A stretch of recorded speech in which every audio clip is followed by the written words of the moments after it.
Pronto. Agora tá gravando.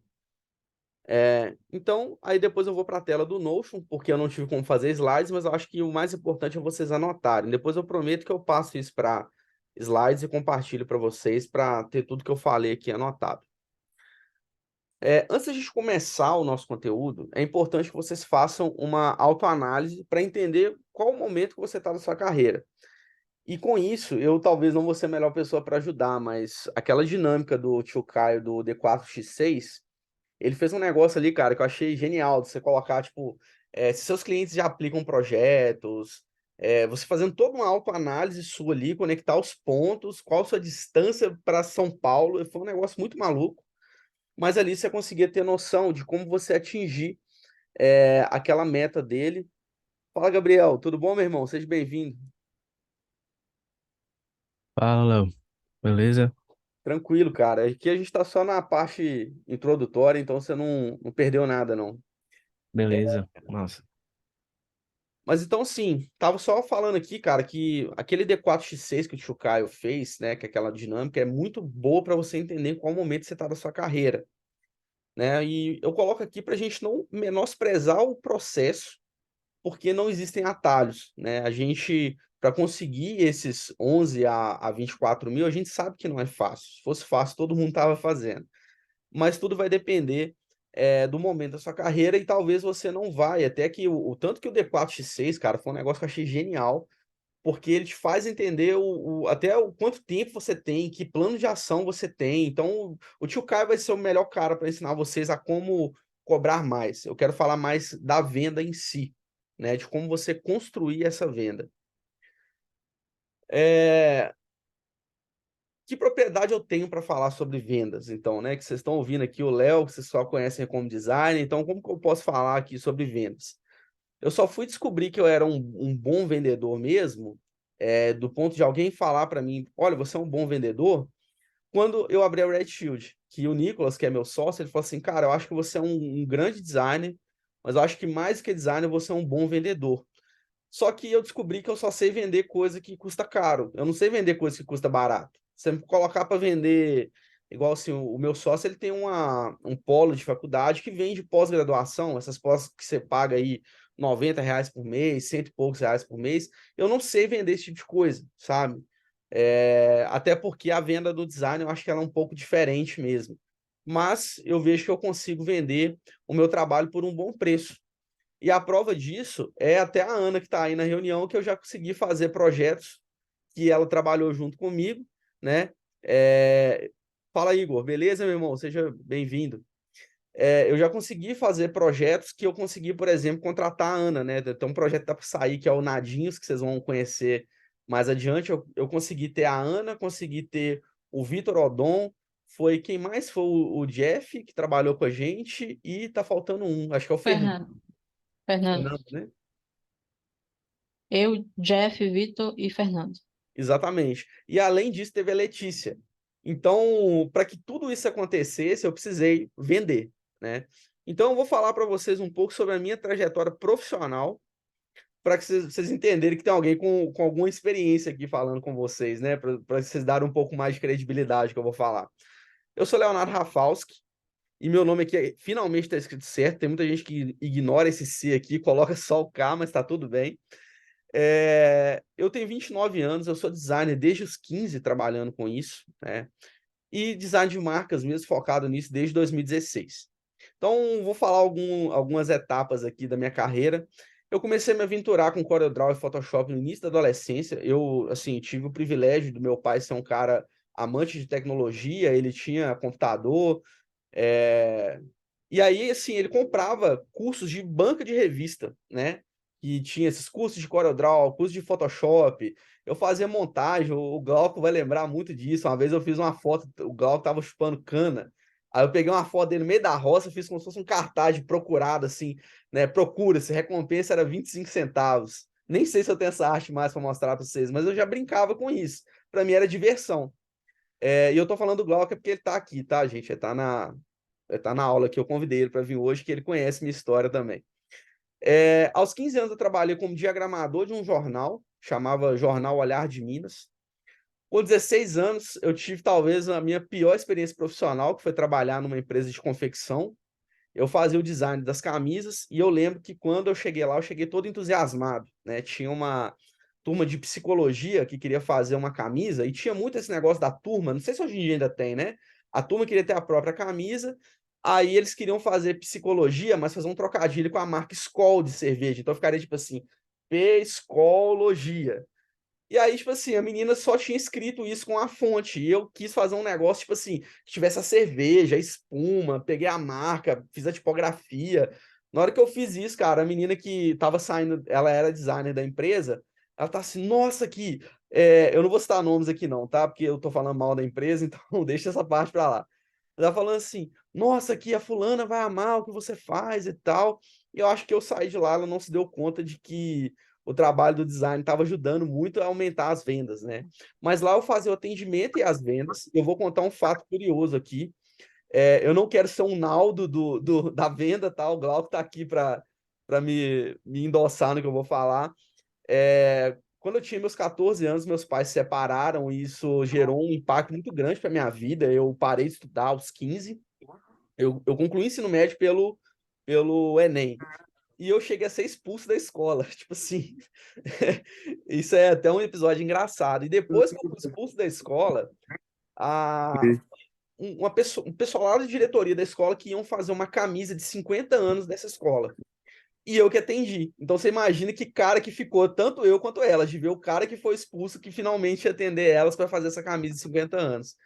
E eu já era um cara meio inquieto e eles fizeram um concurso nas escolas estaduais aqui para criar a estampa da camisa de 50 anos. E com todo respeito, eu achei tudo uma bosta.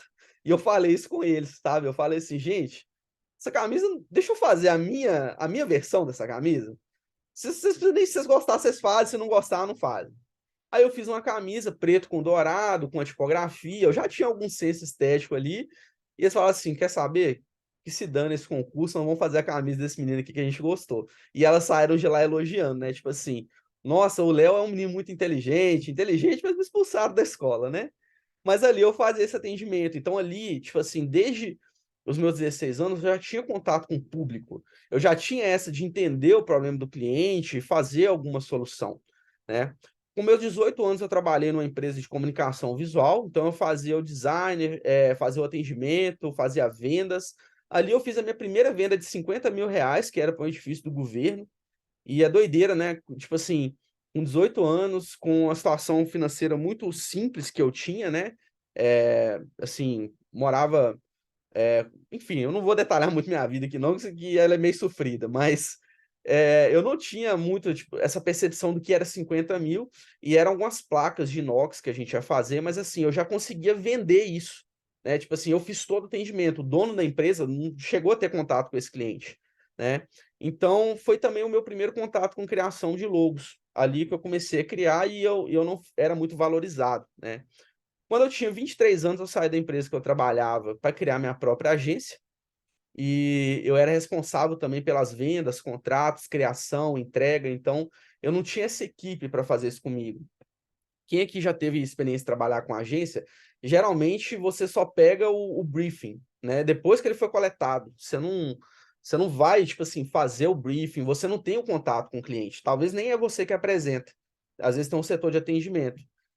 Só que na minha agência eu não tinha essa equipe. Era eu e um sócio, também não vou falar dele, porque não tenho coisas boas para dizer, mas eu tive essa experiência, com 27 anos eu saí dessa agência e fui para a carreira solo, então eu comecei a ser um designer independente e comecei a valorizar mais o meu nome, tanto que os trabalhos que eu fiz nessa agência nunca me foram, na minha agência, né, eles não me foram passados, então, todos os trabalhos que vocês já viram meu de alguma maneira, atrelados ao meu nome, são projetos que eu mesmo desenvolvi. Então, eu tive que realmente reconstruir do zero, né, sem ter nenhum portfólio do que eu criei durante esses 4 anos. Então, agora que vocês entenderam que eu já tive alguma experiência, que eu tomei conta desse atendimento, essa agência, inclusive, o nome dela, embora ela nem exista mais, né, ela, na verdade, não é que ela não existe, ela trabalha agora com lançamentos, né? Mas ela era reconhecida pelo trabalho de criação de logos, né? Então, eu tive essa experiência e é por isso que eu me sinto confortável de compartilhar com vocês o meu processo de vendas que eu já desenvolvo.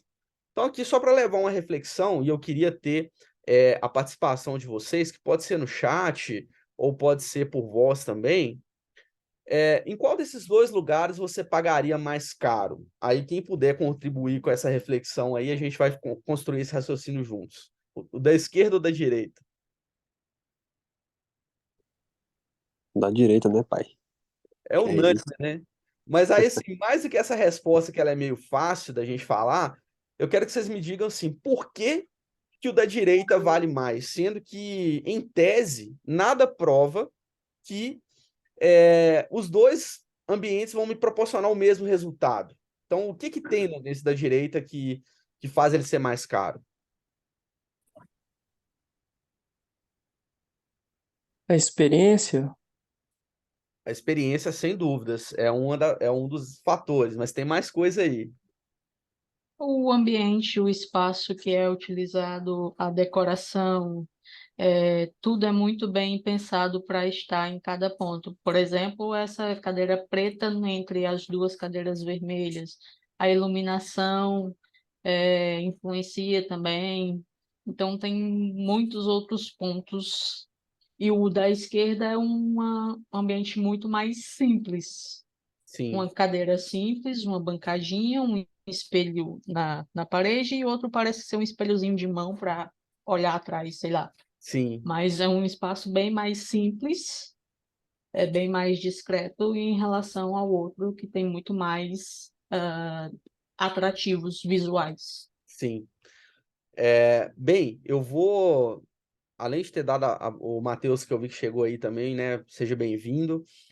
E assim, eu quero falar para vocês uma coisa que eu não consigo. Alguém pode dar só um ponto no chat que sumiu aqui para mim para eu ver? Acho que foi o Igor que falou que foi que é o visual, a estética. Deixa eu ver aqui. Isso, agora eu consigo ver. Exatamente. O que eu quero dizer para vocês? O cliente muitas vezes nos procura para fazer uma identidade visual, para ter uma solução visual.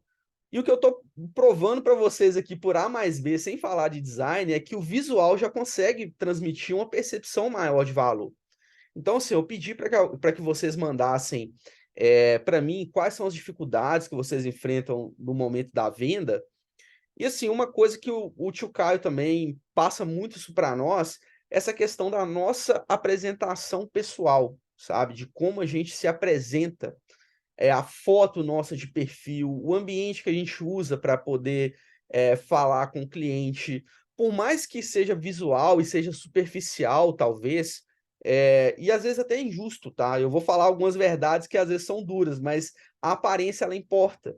Então a forma da gente se vestir, a forma da gente falar, a forma da gente valorizar o nosso produto, e aí é uma reflexão mesmo para a gente ver se a gente está sendo o da esquerda ou da direita, porque em tese a da direita às vezes tem o mesmo profissional, mas ele vestido de outra maneira, ele num outro ambiente, a gente já consegue transmitir uma imagem de maior valor. E eu vou falar de um case que eu criei. O Rafael Sanglar está aqui, ele é da minha cidade também, e ele vai conhecer. Quando teve esse boom de barbearia, surgiu uma barbearia aqui na cidade chamada Lendário, e fui eu que criei o nome e a identidade visual. E ela tinha uma aparência próxima dessa da direita. O que eu senti de impacto ali? Ela estava em um ambiente propício, né? O Glauco, inclusive, trabalhou na Lendário.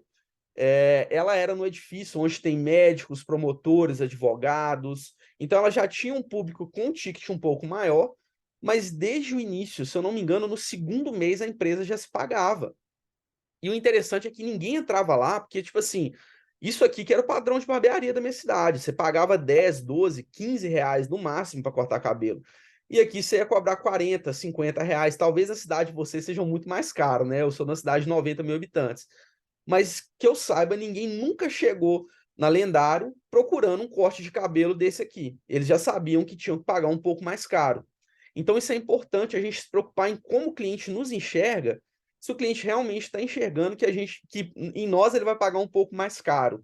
Porque aí o cliente ele vai chegar de uma maneira, e eu vou falar dentro dessa aula, tanto que para quem chegou depois, é só para vocês entenderem assim, eu montei slide bonitinho só para o começo, depois nós vamos para o Notion, que eu não tive tempo de montar tudo, mas por isso que eu falo para vocês irem anotando insights aí, e no final eu queria que vocês compartilhassem os insights que vocês tiveram. Então a gente já consegue trazer essa percepção. Vendas, elas não acontecem por acaso. A gente precisa construir uma percepção sólida sobre o valor da nossa imagem, do nosso trabalho. Então, a primeira coisa é a gente valorizar a nossa imagem. Mas a gente não tem que ser só um rostinho bonito, a gente tem que ter conteúdo. Já viu aquela pessoa que é bonita, mas quando abre a boca você fala assim, nossa, aqui fica caladinho que você fica mais bonito? É tipo isso. A gente precisa ter um conteúdo também para mostrar isso para o cliente, mas a primeira coisa que vai fazer ele nos procurar é a imagem. Com isso, eu vou dar um insight para vocês que é sobre o portfólio. Eu vou falar coisas aqui que eu acredito que a maioria de vocês já sabem, mas eu acho que é importante validar isso também. A gente, muitas vezes, e eu já cometi muito esse erro, a gente monta um portfólio para atingir outros designers e não para atingir o cliente. E esse é um grande erro que a gente tem. A gente tem que mostrar para quem realmente paga a gente. Quando a gente posta um projeto, geralmente 80%, 90% dos nossos likes são de outros designers. E os outros 10% é de amigos nossos. Tipo assim, quem tinha que estar curtindo isso era o nosso cliente. Ele precisa ver o que a gente gera de valor para eles, né? Então, tudo começa na imagem, afinal de contas, é por isso que o cliente nos procurou. Quem nunca teve um cliente que chegou para ele e falou assim, quanto você cobra para fazer só o logo? Eu vejo que você faz completo, mas só o logo, quanto que custa? E eu vou mostrar para vocês como eu consigo reverter essa situação, inclusive mostrando processos de atendimentos reais. É muito comum que o cliente nos procure por uma solução visual. Na verdade, o que o cliente quer é que alguém faça algo que ele não sabe como fazer. Porque se ele soubesse como fazer, ele faria sozinho. Ele não ia pagar 6 mil reais, 10 mil reais para alguém fazer. Ou então ele pagaria alguém que só entregaria algo parecido, né? Então, um insight aqui é para que você busque gerar uma excelente primeira impressão. E agora, eu acho que esse é o nosso último slide que eu consegui montar, mas para explicar para vocês por que que mão de obra ela é desvalorizada no Brasil. Deixa eu ir para o meu Notion aqui. Eu vou ter que compartilhar a tela de novo, que foi aqui que eu... Caraca, que bonito ver esse tanto de gente aqui. Deixa eu fazer só um stories aqui. Na verdade, eu vou fazer uma foto, depois eu posto, mas que tá muito bonita a sala quase toda preenchida aí. Massa. E quem puder fazer uns stories e marcar a rede aí, ó, vocês vão aquecer meu coração. Deixa eu ir aqui para o Notion. Cadê o Notion? Beleza. Então, esse aqui é o roteiro que eu construí, tá? Vai estar aqui as anotações, mas eu acho que seria legal vocês fazerem anotar, que eu acho que esse ato de anotar já faz a gente perceber melhor as coisas, né? Espero que vocês possam fazer muitas anotações valiosas aí. Por que a gente acha tão caro, então, pagar pela mão de obra? Vamos pensar num problema simples. Cara, você precisa de trocar o seu chuveiro. Você mesmo pode fazer, ou se você não troca um chuveiro, você pode pagar alguém para fazer, mas no fim das contas, você quer tomar seu banhozinho quente, cara. Você não está querendo um cara falar assim, ah, não, tipo assim, por mais que estejam questões de segurança envolvidas, que o cara vai montar aquilo de uma forma mais segura, você sempre vai pensar que um chuveiro trocado é um chuveiro trocado. Isso porque, culturalmente, aqui no Brasil, a gente tem uma... É até por isso que a gente acha os Estados Unidos um lugar tão maravilhoso, porque lá eles valorizam a mão de obra e desvalorizam o produto. Tanto que vocês forem olhar a renda lá, as pessoas pagam um valor ínfimo, por exemplo, por um iPhone, por um MacBook, é sempre mais barato comprar isso lá, e é sempre mais caro comprar isso aqui. E aqui, quando é mão de obra, a gente desvaloriza. A escravidão, ela foi abolida no Brasil, e isso tem muito a ver com o nosso contexto histórico, foi abolida há pouco tempo, historicamente falando. Então as pessoas, os escravos, eles faziam objetos e se pagavam pelos objetos, mas a mão de obra não se pagava. Então, se vocês entenderem isso, vão perceber que toda mão de obra, em tese, ela é desvalorizada. E a gente está começando a reverter isso, ainda assim é uma questão cultural. E quando você está diante de uma mão de obra, de um serviço, você sempre vai colocar na balança o custo de tempo e de dinheiro para aquilo fazer. Uma coisa que é importante a gente entender é que a criação de marca, ela é um serviço e não um produto. O cliente ele vai ver como um produto, tá? Ele vai ver aquilo como se tivesse talvez numa prateleira e que ele vai ter uma gama de outros designers ou até de softwares que fazem isso de forma gratuita, como Canva, FreePic, no início ele vai enxergar a gente assim, e a gente vai trabalhar para desconstruir isso, né? Por mais que um produto tenha os seus diferenciais, sempre pensamos que um outro produto pode resolver o mesmo problema. Então, o mesmo vale também para serviço, né? Então, como que a gente vai fazer para que alguém pague mais por um serviço ou até mesmo por um produto? Por serviço, eu acho que é até mais fácil da gente gerar valor, porque a gente consegue trazer coisas subjetivas, né? Quando o produto é mais objetivo. Por exemplo, eu tenho esse óculos escuro aqui. Qual que é o objetivo? É eu não ficar com o olho assim no meio da rua. Então, o que me faz comprar um óculos de R$ 1.000, sendo que eu tenho um de R$ 100 que faz a mesma coisa, né? Agora, falando sobre design em si, porque aqui eu não vou deixar isso tão abrangente assim, a gente vai estar falando mais sobre design, né? Não venda uma metodologia e não venda também uma identidade visual e muito menos um logo. A gente vender isso ainda é desvalorizar muito o nosso trabalho, e ainda está muito do lado esquerdo daquela barbearia mais antiga, né? Venda aquilo que você acredita. Seja você o maior fã do seu trabalho. E isso não é ser arrogante, tá? Eu recomendo que todo mundo faça terapia, eu acho que é interessante para todo mundo, e a terapia me ajudou muito a quebrar uma mentalidade muitas vezes religiosa. Eu não vou falar de religião e nem vou falar mal de igreja nenhuma, de denominação, mas a mentalidade religiosa é que a gente sempre sirva e que a gente sempre se diminua, que a gente nunca tenha uma posição de destaque. E muitas vezes você dizer que você é bom, as pessoas têm você por uma pessoa que não é humilde. E humildade não está ligada a isso. E você dizer que o seu trabalho é bom, confiar no seu trabalho, não é ser arrogante. Então, acho que é muito importante a gente quebrar essa mentalidade. Defenda o seu espaço e tenha senso também de quem você é e que você é a pessoa certa para realizar esse projeto. Por quê? Eu não preciso dizer que eu sou melhor do que ninguém, até porque o meu objetivo não é ser melhor do que ninguém, não é me comparar a ninguém. Mas para o meu cliente, eu quero ser a melhor opção que ele tem. Até porque, se a gente está falando de um serviço mais caro, ele pode e deve comparar o nosso trabalho com outras pessoas que vão cobrar muito menos. A gente não precisa. Tá, que é um insight que eu tive. A gente não precisa pagar para ver as horas. A gente tem o nosso celular que mostra as horas, está desfocado, mas está mostrando a hora. A gente não precisa pagar por um relógio. Antigamente, eu não sei se alguém vai lembrar disso, né? Eu já disse a minha idade. A gente ligava por 130. 130 era o número que você ligava, que ele dava um barulhinho e falava assim: são 3 horas, 31 minutos. Aí você ligava para saber as horas. Ou seja, por que a gente paga rios de dinheiro em um relógio ou em outros objetos, né? Alguns motivos eles são muito bons, outros são só para satisfazer o próprio ego. Eu vou elencar alguns fatores relevantes para nosso aprendizado, mas eu lembrei de uma reflexão que eu fiz e que eu não anotei ela aqui. Eu vou colocar no chat aqui para vocês pesquisarem depois. Oh, meu Deus, meu chat é bugado, agora eu consegui. Pesquisem sobre guitarras Relic. O que é uma guitarra Relic? Guitarra Relic, cara, é uma guitarra que ela é toda fodida, ela é toda arranhada, tem umas lascas faltando. E quando você olha para uma guitarra dessa, você fala assim, cara, por que eu vou pagar na guitarra toda fodida? Meu irmão, essas guitarras são as mais caras que tem, porque quanto mais antigo, mais ela vale. Mas só quem conhece de guitarra sabe que vale.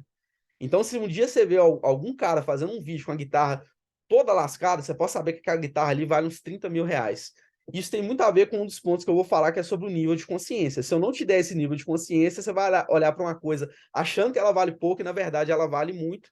Mas quem enxerga esse valor realmente paga o que ela vale, e não só isso, se sente satisfeito e bem atendido.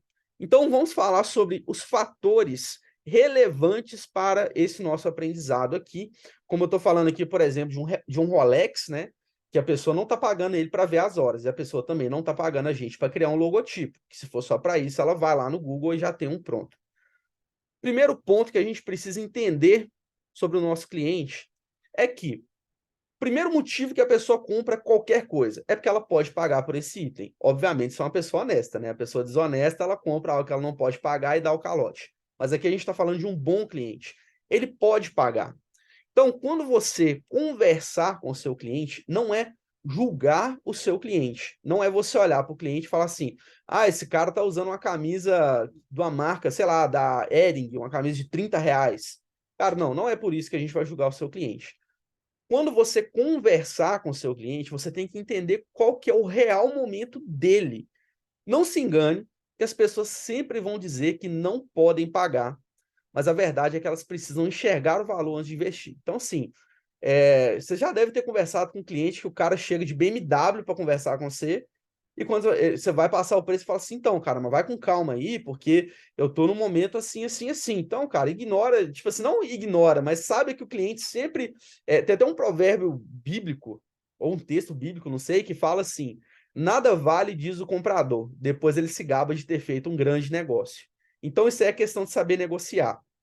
Fica um insight aqui para vocês estudarem mesmo sobre negociação. Eu vou falar alguns outros insights aqui, mas negociar é você saber que isso é uma verdade, né?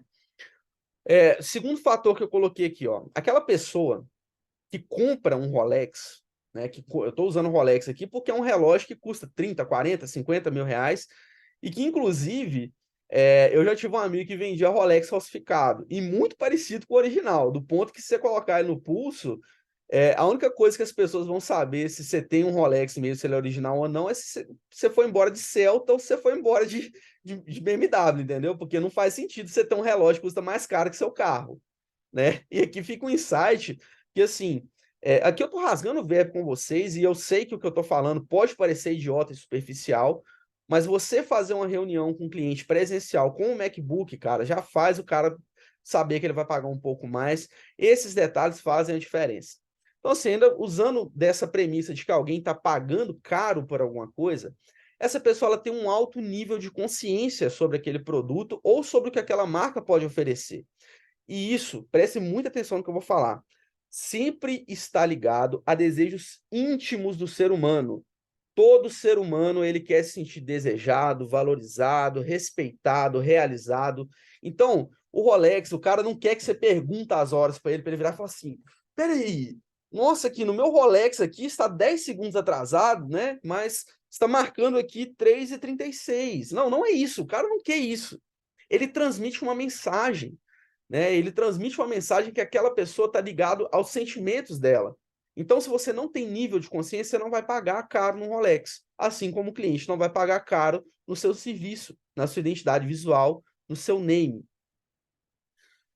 Um outro insight que eu vou passar para vocês é que vendas valiosas não são imediatas. Crie uma conexão com o teu cliente antes de vender. Eu não vou citar nomes aqui de ninguém que eu vou falar aqui. Se eu citar o nome de alguém, é alguém que está presente. Mas tem um cara que ele é muito relevante no nosso cenário e que eu fiz uma consultoria de venda para ele. E ele me passou a seguinte situação. Eu estou vendendo projetos de 2 a 4 mil reais e eu não estou conseguindo passar dessa barreira. Eu quero que você me ajude a dizer o que eu estou fazendo de errado. Eu percebi que não era uma coisa só, mas o que ele tinha era uma proposta pronta e um único valor que ele passa para o cliente. Vocês já perceberam que quando eu faço a apresentação da rede, eu mostro que o número de classes pode influenciar na nossa precificação, mas ele tinha um preço único que ele passava para o cliente. Então o cliente procurava ele só chegava para o cliente, não falava nada com o cliente, só mandava um PDF. Só vê meu PDF, já tem minha apresentação, já tem tudo, e ele não tinha essa paciência de criar uma conexão humana com o cliente antes de vender. Então, se você faz isso, eu espero que ninguém faça, mas se faz, não faça isso. Isso é terrível. Você vai perder muito mais vendas do que ganhar, e você só vai ganhar vendas de baixo valor, porque aí a pessoa já chegou e falou assim, quanto que é? Ah, é tanto? Ah, não, tá caro, tchau. Ah, quanto que é? Tanto? Ah, tá barato, vou comprar. Então, isso não funciona para uma venda valiosa. Lembrando que eu quero mostrar para vocês, eu vou ser um pouco menos ambicioso que o tio Caio, e eu quero desafiar vocês a começarem a atingir um faturamento fixo, né, previsível de 9 mil reais. Eu vou mostrar para vocês como que vocês podem conseguir, e a propriedade que eu tenho para falar disso é que eu moro numa cidade de 90 mil habitantes. Agora eu estou muito dedicado à rede, então eu estou pegando menos projetos, e os projetos eu estou pedindo mais caro para valer a pena eu me dedicar a eles. Mas, nesses 2 anos que eu construí minha imagem, teve meses que eu consegui, sem VDP, sem isso. Obviamente que com o conhecimento do Tio Caio, conhecimento do Léo Becker, do Max, muitas pessoas me ajudaram, mas aqui eu já fazia coisas ali entre 8, eu já cheguei a fazer 16 mil reais no mês aqui. Então, eu quero mostrar para vocês, dizendo como alguém que fez. Eu não estou sendo coach aqui, falando algo que eu nunca fiz e que eu não sei como fazer. Então, ninguém vai comprar o seu serviço só porque te acha talentoso. Até porque eu não gosto muito dessa palavra talento. Talento, você desmerece toda a sua trajetória. Então, assim, eu acho que você pode ter uma predisposição a fazer alguma coisa. Por exemplo, eu sou guitarrista, eu toco guitarra. E tem uma música que eu tô tirando, que tem um outro guitarrista da minha banda, ele toca há mais tempo, e, cara, com 2 semanas ele conseguiu tocar a música na velocidade normal, e eu tô até hoje pelejando com 60% da velocidade. Pode ser que ele tenha uma predisposição, né? Só que essa predisposição, ela foi validada com trabalho, com estudo e com tempo dedicado. Existem, isso aqui, gente, é muito importante, tá? E é uma verdade dura. Existem pessoas que trabalham pior do que você e que ganham mais do que você. E isso é muito doído, cara, porque essas pessoas conseguem fazer algo que a gente não tá fazendo. Eu já tive essa mentalidade, olhar e falar assim, pô, velho, como é que esse cara tá ganhando mais dinheiro que eu? Olha o trabalho dele, a logo dele é feia, o negócio dele tá desalinhado, o cara tá usando fonte pronta, ele nem modificou a tipografia. Meu irmão, teu cliente nunca vai saber falar isso, sabe? Teu cliente nunca vai saber falar isso. Então vocês vão perceber que primeira coisa que a gente precisa é de vender. Depois que a gente vende, a gente garante a entrega. E aí a ideia é a gente entregar algo que vale mais do que o que a gente cobrou. Mas o primeiro desafio, você não tem trabalho se você não vender. Então, isso aqui, eu vi essa filosofia aqui num livro sobre briefing. Nós temos que ser como um médico e não como um taxista. O que é o taxista? O taxista, ele não sabe para onde vai. Imagina que eu sei que, sei lá, que a Ana, ela é a menina que mexe no computador, né? Que as pessoas às vezes olham pra gente como essa pessoa. E ele chega e fala assim: não, que eu já tenho até uma ideia de como que vai ser o logo. Eu queria que ele fosse com as minhas iniciais. Aí você vira e fala assim: tá, se você é um taxista, você fala assim, então tá, eu não sei para onde ir, é para esse destino que você quer ir. Então, o cliente vai falar para você, né, o que fazer, no caso, você que comanda o taxista, ele te leva do ponto A até o ponto B e ele te cobra pelo trajeto. E nesse caso, né, você já deve ter visto que tinha um taxista que cobrava caro, agora tem o Uber. Meu irmão, a única coisa que você quer é chegar no ponto B. Se tiver um mototáxi, tiver um cara de bicicleta, tiver um cara de mula te levando, você vai com ele porque ele vai ser mais barato. A única coisa que você quer é chegar lá. E quando você tem um produto que ele só resolve um problema simples, as pessoas vão querer só a solução daquele problema simples. E a gente precisa, vocês vão ver que eu vou falar sobre um método de venda, que ele é estudado, para que vocês possam usar isso. E, inclusive, o Glauco que está aqui, que ele é advogado, eu acho que ele vai poder também ter insights aí, porque isso serve para você vender qualquer coisa, tá? Não só design. Então, agora, o que o médico faz? O médico, ele te examina, o médico, ele faz um diagnóstico, e geralmente ele cobra caro por isso. Ele te dá consciência de onde você está e te faz entender o que você precisa fazer para sair de lá. Olha, eu tô tendo a minha segunda experiência com um personal trainer e agora eu tô cumprindo o meu plano alimentar, o meu plano de treino, porque o meu personal trainer me explicou a importância de dormir bem. Ele explicou o que gera no meu organismo se eu durmo bem. Ele me explicou a diferença de me exercitar. Ele explicou o que o treino dele faz comigo enquanto eu estou trabalhando. Ele me explicou a importância de beber muita água. Porque uma coisa eu falo assim, beba muita água. Ninguém bebe água, gente. A gente não bebe água nem porque está com sede. Depois que ele me explicou, eu falei assim, cara, agora que eu entendo onde eu estou, onde eu quero chegar e o que eu preciso fazer e a implicação de cada uma dessas coisas, eu vou fazer. E isso a gente precisa transmitir para o nosso cliente. É comum que o nosso cliente, ele inclusive busque uma segunda opinião. Então, seja você o profissional que vai transmitir mais segurança. Em algum momento, seu cliente pode até te perguntar, olha, tem um cara aqui que está cobrando R$ 300 e você está cobrando 3 mil. Por quê? Aí você não precisa falar mal de ninguém mais uma vez, né? Que a ideia não é ser arrogante, mas é você falar, olha, eu não sei como é a entrega dele, eu sei como é a minha e eu te faço essas entregas. Então, falando dessa conexão que a gente cria com o nosso cliente, no nosso primeiro contato com o cliente, a gente tem que ser bons ouvintes, tem que ser um bom entrevistador também, mas temos que ser ótimos ouvintes. O seu cliente, com certeza, ele vai te entregar o ouro e você vai saber exatamente onde é que está a dor dele, para você apertar aquele botãozinho que vai fazer ele te contratar. Então, indo aqui para o nosso quarto insight, ninguém compra algo que não tenha utilidade. Então, você é responsável por elevar o nível de consciência que o seu cliente tem sobre o seu produto. Logo, isso aqui é uma coisa que eu falo para os meus clientes, tá? Logos não pensam, não falam, não sentem, não se relacionam. Seu cliente, ele pode até te pagar uma boa quantia para você criar um logotipo.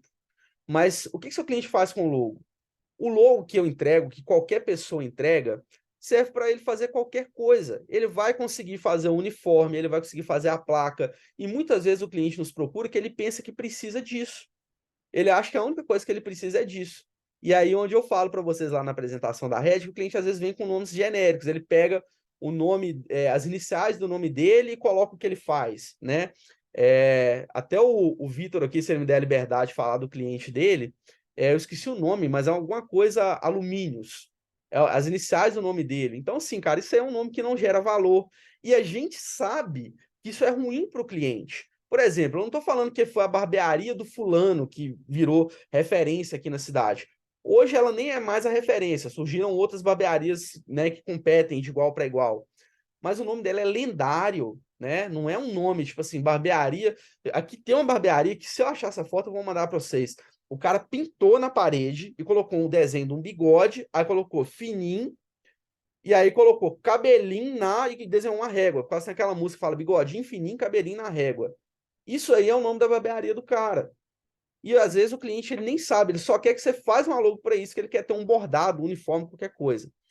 Então, a gente não vai vender logos. Nós não somos designers. Isso foi um insight que o Léo Becker e que o Max me deu. Nós não somos designers. Nós somos consultores. Nós somos especialistas em marca, né? Então, por mais que criar logo seja uma prestação de serviço, o cliente sempre vai ver isso como um produto de prateleira, onde você tem uma prateleira ali, você tem várias opções, né? E o logo ruim, ele também estampa a placa, a camiseta, tudo que você faz com um bom logo, você faz com um ruim. Então, tem coisas que implicam mais no negócio do nosso cliente e a gente precisa saber explicar isso para ele. Quinto insight, fale mais sobre negócios do que sobre design. Eu já fui o cara pirado da proporção áurea, eu já fui o cara da técnica, e eu acho que isso me ajuda porque o cliente me procura inicialmente porque ele vê um trabalho bonito. Mas quando eu converso com o meu cliente, eu preciso falar que eu entendo sobre o negócio dele. É comum que os empresários vejam o nosso trabalho como um custo e como um mal necessário. E às vezes ele só vai nos procurar porque ele não quer o logo do Canva. Porque ele já viu alguém com aquele logo que ele achou ele feio. Então ele vê você como um cara que faz algo melhor. A única forma eficaz de virar esse jogo é justamente falando sobre negócio. O logo, ele é um custo. A marca, ele é um investimento. E isso é muito importante. O que eu vou falar para vocês é um insight que eu tive depois que eu abri a Red, né? Embora eu já vendesse marcas registradas há um tempo, marca, ela é um investimento. Deixa eu só ver os comentários aqui para eu interagir com vocês um pouco aqui também. Balenciaga, as bolsas de saco de lixo. Doideira, né? Saco de lixo custa um absurdo, né? E o Matheus falou que, ó, eu sinto muito isso depois que eu fiz a flag. Eu não consigo me enxergar mais como designer. Eu tenho até me posicionar diferente. Exatamente. Então, vocês vão perceber que esse posicionamento, ele faz toda a diferença. Olha só. Sem querer fazer um jabá, mas já fazendo um jabá para a Red, o registro de marcas, ele é o único recurso que garante que aquela marca tem dono. Não é porque vocês criaram com muito amor, cuidado e carinho que seu cliente é dono da marca dele. Precisa ser registrado e ele precisa, inclusive, ser o titular, né? Agora, o investimento, o que torna a marca um investimento, também é o registro. E vocês vão entender por que eu estou falando disso, tá? Obviamente que o nosso trabalho ele vai gerar uma percepção maior de valor para o cliente, ele consegue cobrar mais caro, mas vocês vão entender por que eu estou falando de investimento. Se vocês puderem interagir comigo aqui no chat, quem aqui Aí o Matheus está com a marca dele no processo de registro, né? Mas olha só, eu queria que vocês respondessem para mim aqui no chat, quem aqui já pesquisou sobre investimento? Quem aqui já procurou, já leu algum livro do Primo Rico, né? Quem já viu essa questão, por exemplo, de reserva de emergência, mercado de risco, o Matheus, inclusive, investe. Então, todo mundo aqui conhece de investimento, né? Então, o que é um investimento? O investimento, ele é uma coisa que você coloca um dinheiro nele e que você consegue vender ele por mais do que você pagou. Você consegue fazer ele valer mais, né? Então, hoje a gente sabe que a taxa Selic está alta, então está valendo a pena deixar um dinheirinho na poupança, que ele vai ter um rendimento seguro e tal. Então, você falar disso para o seu cliente já vai mostrar que você é uma pessoa de negócios, pô. Você está falando de negócio. Então, vamos pensar comigo aqui. Se eu fosse comprar o Outback hoje, você tá... Eu vou até subir aqui um pouquinho para vocês não verem que está anotado embaixo. Vamos fazer uma reflexão novamente. Se eu for comprar o Outback hoje, vocês estariam pagando pelo que exatamente? Vamos pensar que o Outback está à venda aqui e que, sei lá, cara, eu vou pegar o primeiro que aparecer aqui para mim, o Matheus, que comentou por último aqui. O Matheus vai comprar o Outback. E aí a gente precisa ver o que vale ali dentro do Outback. Pelo que o Matheus estaria pagando no Outback, se vocês puderem falar comigo aqui. O Glauco citou o nome. Muito bom, já chegou no ponto, né? Olha só. Eu gosto de falar isso para os meus clientes. Imagine que ele está vendendo a empresa dele, até porque, vocês que entendem sobre investimentos, o ápice de uma empresa, o ponto mais alto que uma empresa pode chegar é ela ser vendida, não é ela ser sucedida, tá bom? Então, o meu sonho é que a Red seja comprada por um grupo de investidores amanhã, porque ela vai ter atingido o seu ápice, né? O ápice da empresa não é ela ter o sucesso e você passá-la para o seu filho. Então, vamos pensar que o Outback, eu acredito que o Outback não tem um único dono, tá? Mas vamos pensar que eu estou pagando pelo maquinário, pela propriedade intelectual, pelas receitas, eu estou pagando também pelo que o Glauco falou, pelo nome. Por quê? Alguém aqui já ouviu falar no Outbeco? Alguém aqui conhece essa marca? Pesquisem no Google. A Micaela, que é a responsável pela rede, talvez vocês não tenham tido contato com ela, porque quem fala isso é os clientes. Aí ela fala o juridiquês com o cliente e tal, mas quase que do lado da marca dela tem um Outbeco. E eu não sei como é que essa marca não tomou um processo ainda, sabe? Mas o que eles estão tentando fazer? É garantir uma qualidade do Outback. Então, se eu faço aquela famosa costela com molho barbecue, eu acho que o Glauco tá até mandando aí Aí, ele mandou Outback, é esse aí. E esse aí, se eu não me engano, ainda é perto da casa da minha irmã. Esse tem lá no Rio de Janeiro. Pode ver que até o logo eles colocaram. Por que eles estão fazendo isso? Por que tem produto falsificado, sabe? Porque esses produtos, eles querem se valer de uma qualidade que uma marca que já foi construída. Então, quando você vai pagar pelo Outback, você vai pagar por tudo que está lá dentro, pelas cadeiras, pelas mesas. Porém, o nome Outback vale muito mais do que tudo isso. A Apple, se ela pegar fogo, explodir tudo... Só beber uma aguinha aqui. Se a Apple explodir, pegar fogo, eles conseguem se reerguer porque eles têm uma marca. Então, vamos fazer uma reflexão aqui, olha. Se você conhecesse todas as receitas e segredos, lembrando que isso vale para a nossa marca também, tá? Por exemplo, eu vou citar um exemplo aqui para vocês, que aí eu vou me citar como exemplo só para vocês entenderem. Uma marca criada pelo Leonardo Rafalski vale X. Uma marca criada pelo tio Caio vale 100x, né? Eu acho que ele vende muito mais caro do que eu. Mas vão perceber que o nome, ele realmente, a marca, ela faz essa diferença. Inclusive, a gente está registrando a comunidade vizinhos, tá, gente? Só para vocês saberem aí que nós estamos registrando essa marca para o tio Caio. Então, vamos lá. Se você conhecesse todas as receitas e segredos do Outback, quanto tempo você levaria para construir uma reputação semelhante, ainda que oferecendo os mesmos pratos? Tem um livro, eu não estou com ele aqui, ele chama Psicologia do Dinheiro. E esse livro ele fala muito sobre as estratégias que as empresas usam para poder conseguir vender mais. A Ana até falou aqui do fome de poder, realmente o cara, realmente, né, o que mais fez o McDonald's valer era o nome, né? A gente vê isso. Então, olha só, quando o seu cliente cria uma identidade visual com vocês e registra essa marca, o que está acontecendo? Ela vai herdar essa reputação do serviço prestado. E é algo que vai se valorizar com o tempo. O que é o massa? É que você está entregando para o cliente um ativo. Vocês estão entendendo como que é importante a gente mudar a forma que nós mesmos enxergamos o nosso trabalho? Inclusive, falando sobre preço, o meu objetivo com a Red é que, se existe alguém aqui nessa sala que cobra menos do que R$ 2.500 por uma identidade visual, eu gostaria muito que essa aula sirva para que você consiga, no mínimo, atingir esses 2.500 na sua próxima venda. E isso porque existe algo na venda chamado de ancoragem. Nesse livro Psicologia do Dinheiro vai falar sobre isso.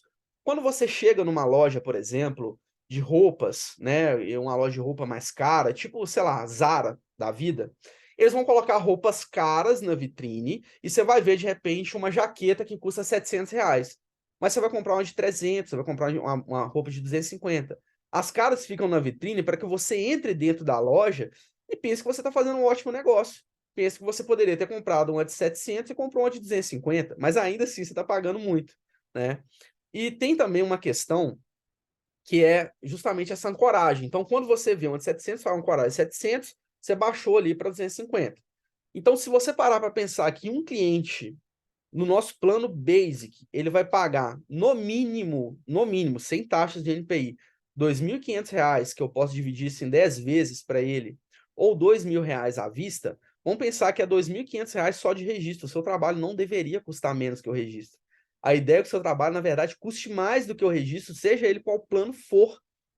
Então, você está entregando para o teu cliente um ativo. Imagina que você fala assim, olha, quando você está comprando em mim, você está criando um capital intelectual da sua empresa. E você é o grande responsável por fazer com que essa ação, com que esse ativo se valorize. Então é muito importante que o cliente entenda isso, porque hoje a marca dele começou a entrar no mercado. Por exemplo, vou citar a Lendário novamente como exemplo, ela chegou com os 2 pés na porta. Ela chegou colocando as outras barbearias que tinha na cidade no bolso, porque ninguém tinha inovado nesse segmento. Então, seu cliente, ele fez um projeto com você, ele não vai se apresentar como uma marca novata no mercado, mas toda essa valorização que vem para a marca vai ser herdada de acordo com o passar do tempo.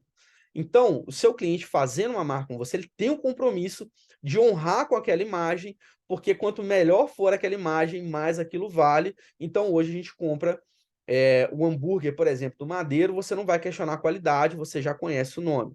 O seu cliente não entende de design, mas ele entende de dinheiro. Então, se você falar isso com ele, já vai ser mais uma forma do seu cliente vai olhar para você e falar assim: esse cara aqui é foda mesmo, hein?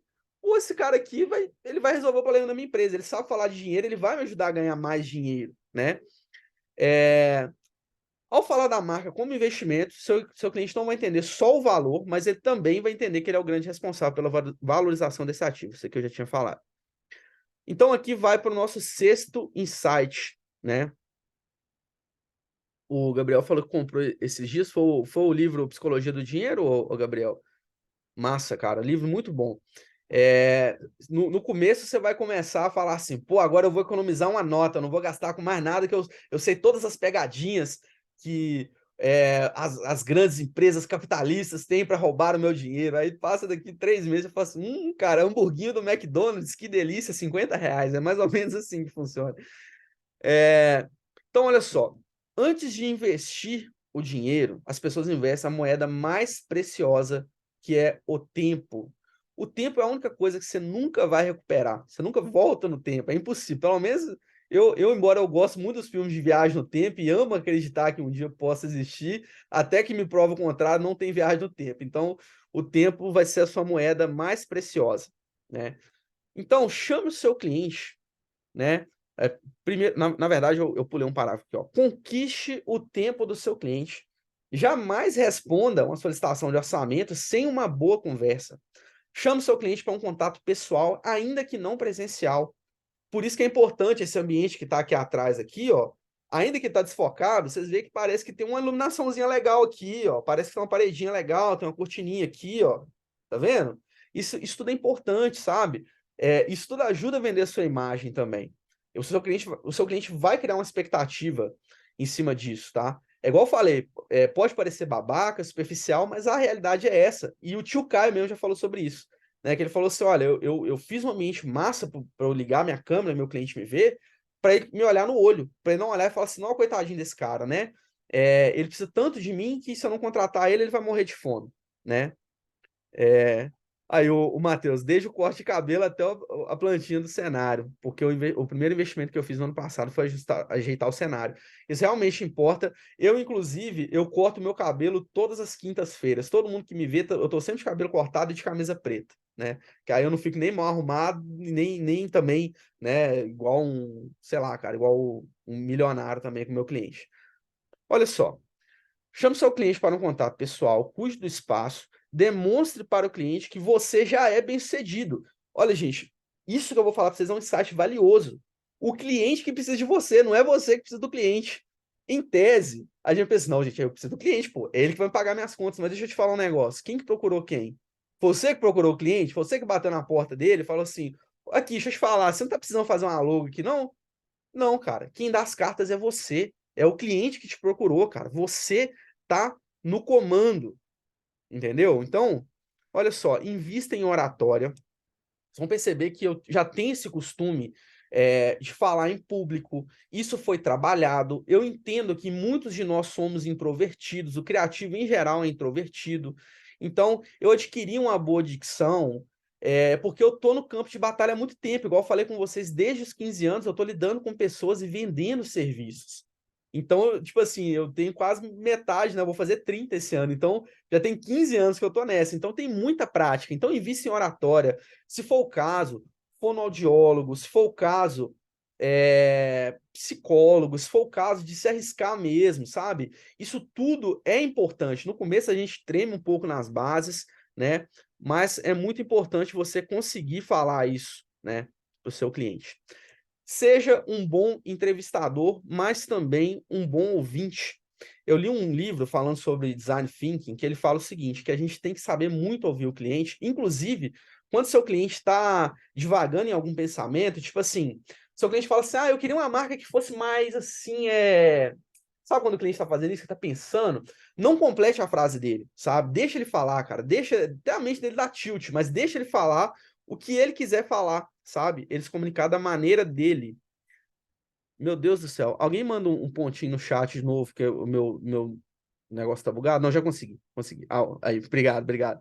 Só para eu ver o que vocês comentaram. Nossa imagem vale mais que o mockup. Até o Luano fez um post uma vez falando, foda-se o mockup, realmente. Isso serve até quando vamos falar o valor, ao invés de colocar 50, colocaram a fórmula de cliente veja que não estamos desesperados para fechar. Gabriel, cara, eu vou falar, inclusive, sobre um modelo financeiro que eu uso de gerar recorrência para mim, tá? Como administrar isso, justamente porque eu quero que vocês atinjam esses 9 mil aí por mês, quem não atinge, tá? Eu imagino que tenham pessoas aqui que já atingem mais, mas quem não atinge, eu acho que, pô, 9 mil por mês, cara, é uma grana linda de se fazer, né? E a gente sabe que dá para fazer muito mais. Então, olha só, seja um bom entrevistador, seja um bom ouvinte. Se necessário, na verdade, eu acho que sempre é necessário. Anote os insights, gatilhos. Tá, eu entendi porque eu coloquei esse necessário aqui. Para você anotar insights, gatilhos e perguntas indispensáveis. Eu vou ler isso tudo aqui e vou falar um pouco da minha experiência com isso. Olha, não sigam a ordem invariável, eu já fiz isso. Seja flexível, seu cliente é um diamante bruto a ser lapidado e você é o responsável por essa lapidação e pela construção de valor do seu trabalho. Eu já peguei muito briefing pronto, sabe? No curso do Kimura, eu não sei se ela atualizou o curso, né? O curso na época tinha sido comprado pela agência, como eu disse, eu não tive acesso a mais nada depois que eu saí. Mas o Kimura, ele dava um briefing, se eu não me engano, ele era tipo um formulário. Olha, gente, se alguém aqui usa formulário, eu vou falar da minha experiência, tá? O Vitor Berriel, por exemplo, que eu acho que todo mundo aqui conhece o trabalho dele, ele é um cara que fala com o cliente só por e-mail. Como que dá certo, eu não sei. Ele talvez seria o cara para explicar isso para vocês, mas eu vou falar do método que eu uso e que o método que deu certo para mim.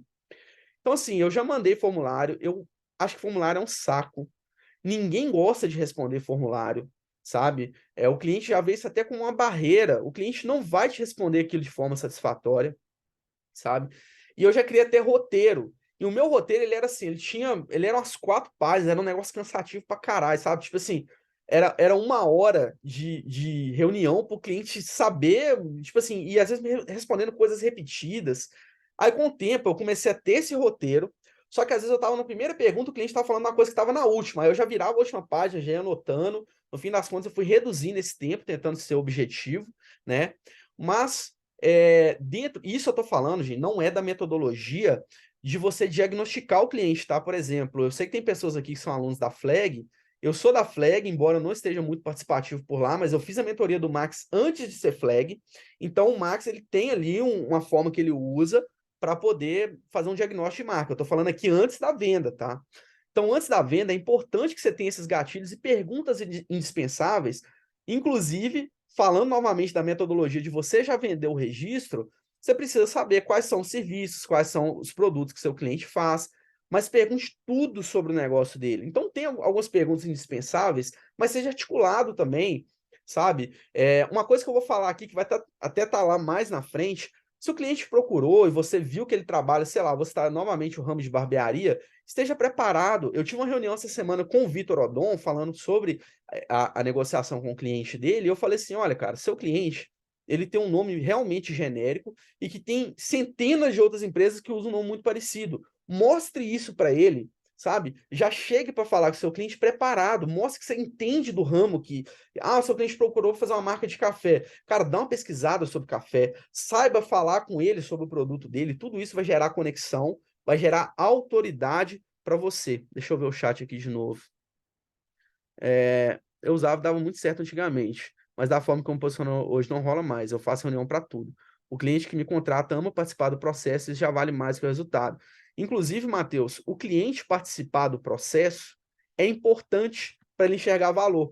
Eu vou contar uma história para vocês aqui, eu acho que alguns aqui já conhecem, né? Que é o seguinte: antigamente se vendia bolo pronto no supermercado. E as pessoas entenderam que as pessoas não queriam o bolo pronto, elas queriam fazer o próprio bolo. E depois que começou a vender massa de bolo, ela começou a vender mais. Então, assim, uma coisa que é importante é você mostrar para o cliente que, igual eu falei, que ele é responsável pela valorização desse ativo e que ele é responsável também pela construção. Porque às vezes o cliente vai te perguntar assim: e se eu não gostar do trabalho? Você tem que falar para ele assim: olha, não tem como você não gostar do trabalho, porque você vai construir ele junto comigo.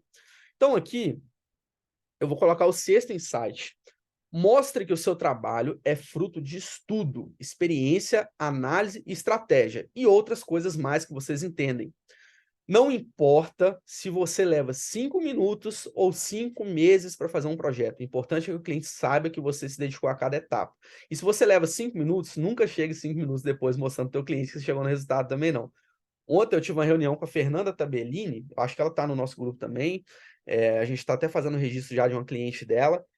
Ela tinha um logo que era a junção das letras FT, né, das iniciais dela, mas a gente fez uma análise para ver se ela podia registrar, e a gente viu que o símbolo dela já tinha inclusive, muito parecido no Shutterstock. Eu mostrei isso para ela, e com literalmente 5 minutos eu fiz um novo símbolo para ela, mantendo a mesma ideia, mas de uma forma que pudesse ser registrável. Ali eu estava fazendo para ela, mas se fosse para um cliente, isso seria um redesign que eu ia vender ele muito caro, cara, tá entendendo? Ali eu tive uma reunião com ela, porque ela até foi ganhadora do projeto 6K lá do Tio Caio, eles dão premiação e, pô, né, tem que fazer uma marca que ela possa registrar, né? Mas não importa, cara, se você é muito bom em alguma etapa. Inclusive, deixa eu só ver aqui o que vocês falaram. Deixa eu ver aqui. As pessoas querem cada dia mais fazerem seus próprios ovos. Isso é doideira, né? A questão do ovo de Páscoa, né? No meu último projeto, a participação do cliente foi fundamental. Então, olha só, no livro de psicologia do dinheiro, aí eu espero que você tenha uma boa leitura, Gabriel, até porque ele é um livro bem tranquilo de ler, sabe? Uma leitura bem, bem tranquila. Enfim, cara, olha só. Imagina que você está me pagando para organizar a sua mesa. Como gerar valor para organizar uma mesa? Vocês viram aí que o tio Caio, nos encontros dele, ele falou que fez uma puta apresentação de uma empresa que contratou ele só para fazer a papelaria. Olha só. Tem uma tampinha de Coca Zero aqui que eu tava tomando, que eu tô na dieta, tá, pessoal? Essa aqui é a tampinha preta da Coca Zero. Então imagine que eu tô com essa tampinha de Coca Zero aqui e que eu falo assim: Gente, olha só, eu fiz um estudo e eu vi que mesas organizadas não têm tampinhas de Coca Zero. Agora, eu fiz um estudo também que o melhor lugar para se fazer, a melhor coisa a se fazer com essa tampa é descartar. Olha só, gente, eu estou enchendo linguiça, certo? Mas o que eu estou fazendo é falar assim: olha só, eu vi essa tampinha aqui. Você está vendo? Ó, levanta a mão lá em cima para o cara ver. Você está vendo aqui, ó, essa tampinha? Eu estou tirando ela aqui, ó, e eu estou colocando ela aqui no lugar devido dela. O cliente quer ver isso. O cliente quer ver você trabalhar. O cliente não quer ver você à toa, ele não quer ver você à toa, que eu falo assim, na cabeça dele, que se você só ficou ali na frente do computador, ali no ar-condicionado, para ele você tá à toa. Então, cada etapa precisa ser noticiada para o cliente precisa ter noção de que o projeto está andando. Valorize cada movimento que você realiza. Faça o cliente ver a progressão do projeto, alinhe as informações, envie atas por e-mail, faça entregas que não se limitam a você sumir por alguns dias e chegar com um resultado mágico. Então, fez uma reunião com o seu cliente, tudo que foi falado, anota, manda um e-mail para ele, obviamente depois que ele já fechou, tá? Eu acho que isso é desnecessário para uma negociação antes do cliente fechar. Cliente, eu entendi isso, isso, isso e isso. Tá certo? Me dá um retorno por e-mail. Isso tudo vai fazer com que o cliente profissionalize ainda mais o seu trabalho. Mostre o seu valor antes de dar o seu preço. Então, use esses insights que eu estou passando aqui para vocês para montar uma proposta impactante. Mostre para o seu cliente que você entendeu exatamente o problema e emocione ele antes de falar sobre dinheiro. Então, aqui, eu vou compartilhar minha tela. Antes de eu partir para o 8º insight, eu quero mostrar para vocês uma reunião que eu fiz ontem com o cliente. Deixa eu mostrar aqui a proposta. E vou mostrar como que eu fiz. Lembrando que isso aqui é um projeto até mais simples, tá? Não é um projeto completão, não. Deixa eu ir aqui para o meu PDF. Primeira coisa, só para vocês entenderem. Essa aqui é uma marca que eu não vendi registro, tá? Então, vocês vão entender que em alguns casos, por mais que eu queira que vocês entreguem marcas registráveis, porque isso representa muito para o cliente, representa para vocês e representa para a rede, eu acho que vocês também não devem ser irredutíveis e quando seu cliente não for viável o registro para ele, você também não insistir. Então, essa aqui é a minha proposta, inclusive, para quem já viu os layouts do Max, eu me baseei muito nele. O nome da marca do cliente é NasaNet, por aí vocês já imaginam por que não pode ser registrado, né? Como se fosse a internet da NASA. Aqui eu dou as boas-vindas para o cliente, o nome dele é Luciano. Aqui eu expliquei para ele tudo que ele me falou no primeiro contato. Eu tive uma conversa inicial com ele de uns 40 minutos, então é onde eu falo que o cliente já investiu 40 minutos em mim. Ou seja, algum dinheiro, por mais que não seja em forma financeira, algum dinheiro ele já investiu, porque o tempo dele é valioso. Então, olha só, eu vou dizer para vocês quais foram os pontos-chave para eu ganhar essa negociação. Lembrando, o cliente ainda não fechou, mas vocês vão ver que eu falei sobre sinais, ele me deu sinais de que ele vai fechar. A NasaNet existe há 20 anos, ela começou como uma empresa de manutenção de computadores. Ao longo do tempo, ela foi se adaptando. Durante um período, foi LAN house, provedor de internet via rádio. Ele vendeu esse provedor de internet. Atualmente, ele faz serviço de manutenção de computador. Ele instala programas de computador. É como se você contratasse esse cara para instalar o Word para você. Ele tem demanda para isso. Ele trabalha também com segurança eletrônica e automação. O que eu coloquei para ele? O que eu quero fazer para ele? Aí é onde eu comecei a tocar na emoção do cliente. Eu falei para ele assim, olha, o objetivo desse projeto é posicionar a NasaNet como um serviço personalizado. O que eu quero dizer aqui? Na primeira conversa eu vi que o que enche os olhos desse cliente aqui, da NasaNet, não é instalar programa de computador, não é fazer manutenção de computador, não é segurança eletrônica. Onde esse cara brilha o olho é onde ele cria uma automação e um ambiente totalmente personalizado para você. Então é como se eu chegasse e falasse assim, Alexa, momento filme. Aí ela já apaga a luz, ela já liga a televisão no volume que eu quero, ela já liga o ar-condicionado, ela já prepara um café para mim. E aí é tudo isso, sabe? Esse cara brilha o olho de fazer isso, de fazer algo personalizado para o cliente dele. Então eu coloquei, olha, a NasaNet, ela não é uma marca que faz esse tipo de serviço, ela é uma marca que entende as pessoas, imagina que eu estou falando para vocês como eu falei para o meu cliente, tá? Cria uma solução personalizada e a gente entende as necessidades, os desejos do cliente, a gente cria uma solução completamente personalizada para cada cliente. O que eu falei para esse cliente, que foi onde eu ganhei ele? Eu falei assim, olha, Luciano, eu não sei se você percebeu, mas o que levou você a perdurar com essa marca por 20 anos não é o que você faz, Eu tenho certeza que desde que você era uma empresa de manutenção de computadores, você já era esse cara que criava amizade com seus clientes. Você já ouvia o seu cliente. Você já criava soluções personalizadas para o seu cliente. Então você é um cara que é isso que te levou e é isso que vai fazer com que a NasaNet dure por mais tantos anos. Lembrando, tá? Embora eu não tenha vendido o registro para ele, eu expliquei a importância e o cliente, de forma totalmente consciente, entendeu que ele não pode registrar essa marca, mas que ele também não está disposto a abandonar ela. Só para vocês entenderem, tá? O contexto. Eu nunca forço a venda para o cliente. Então, vocês entenderam sobre como que eu peguei o cliente e mostrei, eu valorizei ele, eu falei assim, cara, você é o cara que fez isso crescer, porque vai ter outras pessoas que fazem a mesma coisa que você, mas da forma que você faz, entendendo o cliente, criando esse vínculo com ele, e aí eu já falei para ele assim, olha, você não conecta aparelhos, você conecta com pessoas. Então, isso aqui é um insight valioso para vocês saberem como tratar o seu cliente. Aqui eu falei para ele das etapas, e isso aqui o Max ensina na Flag, né? Então, eu falo para ele que vai ter uma imersão. Nesse caso aqui, vai ser uma imersão menor, eu não vou entregar para ele diagnóstico de marca, tá? Porque é um projeto mais simples. Então, eu falo para ele, olha, eu vou fazer essa imersão, você vai me explicar sobre o seu negócio, tudo que a gente falar vai ser mandado por e-mail, você vai aprovar, eu vou fazer uma pesquisa, né, que aqui eu não quis colocar o diagnóstico, porque ele é uma entrega maior, né, e aí projetos, eu só entrego diagnóstico com projetos que eu cobro a partir de R$10.000, senão eu não entrego. E lembrando, tá, eu faço isso porque eu estou cuidando da rede, então para valer a pena para mim tem que ser assim. Então eu falo para ele que eu vou fazer uma pesquisa, que eu vou fazer a expressão visual, que eu vou mostrar para ele as etapas, que eu estou explicando a minha metodologia, né? Vou entregar os arquivos, quanto tempo leva para tudo isso ficar pronto. Aqui eu falei para ele qual é o investimento, então eu joguei um pouquinho abaixo de 6.000 e eu só coloquei esse valor aqui porque ele quebradinho não dá 33 centavos, eu tenho um pouco de toque com valores quebrados, né? Então, 3 pagamentos de 1.995, passei para ele, mostrei para ele algumas marcas que eu ajudei a criar, mostrei algumas marcas conectadas, uma marca de lojas de tecnologia, uma marca de contabilidade, mas que é focada em soluções personalizadas, e uma marca que eu fiz de pintura de casas, que teve até o pessoal, não sei se a Ana participou desse, mas teve um pessoal que participou desse projeto junto comigo também. Foi você, né, Ana? Participou também, né? E aqui eu convido o cliente a gente construir juntos esse processo. Eu estou sendo até um pouco mais rápido, porque assim, eu estou sem o carregador do meu MacBook, ele está com 22% de bateria para dar tempo de eu falar tudo e ouvir vocês.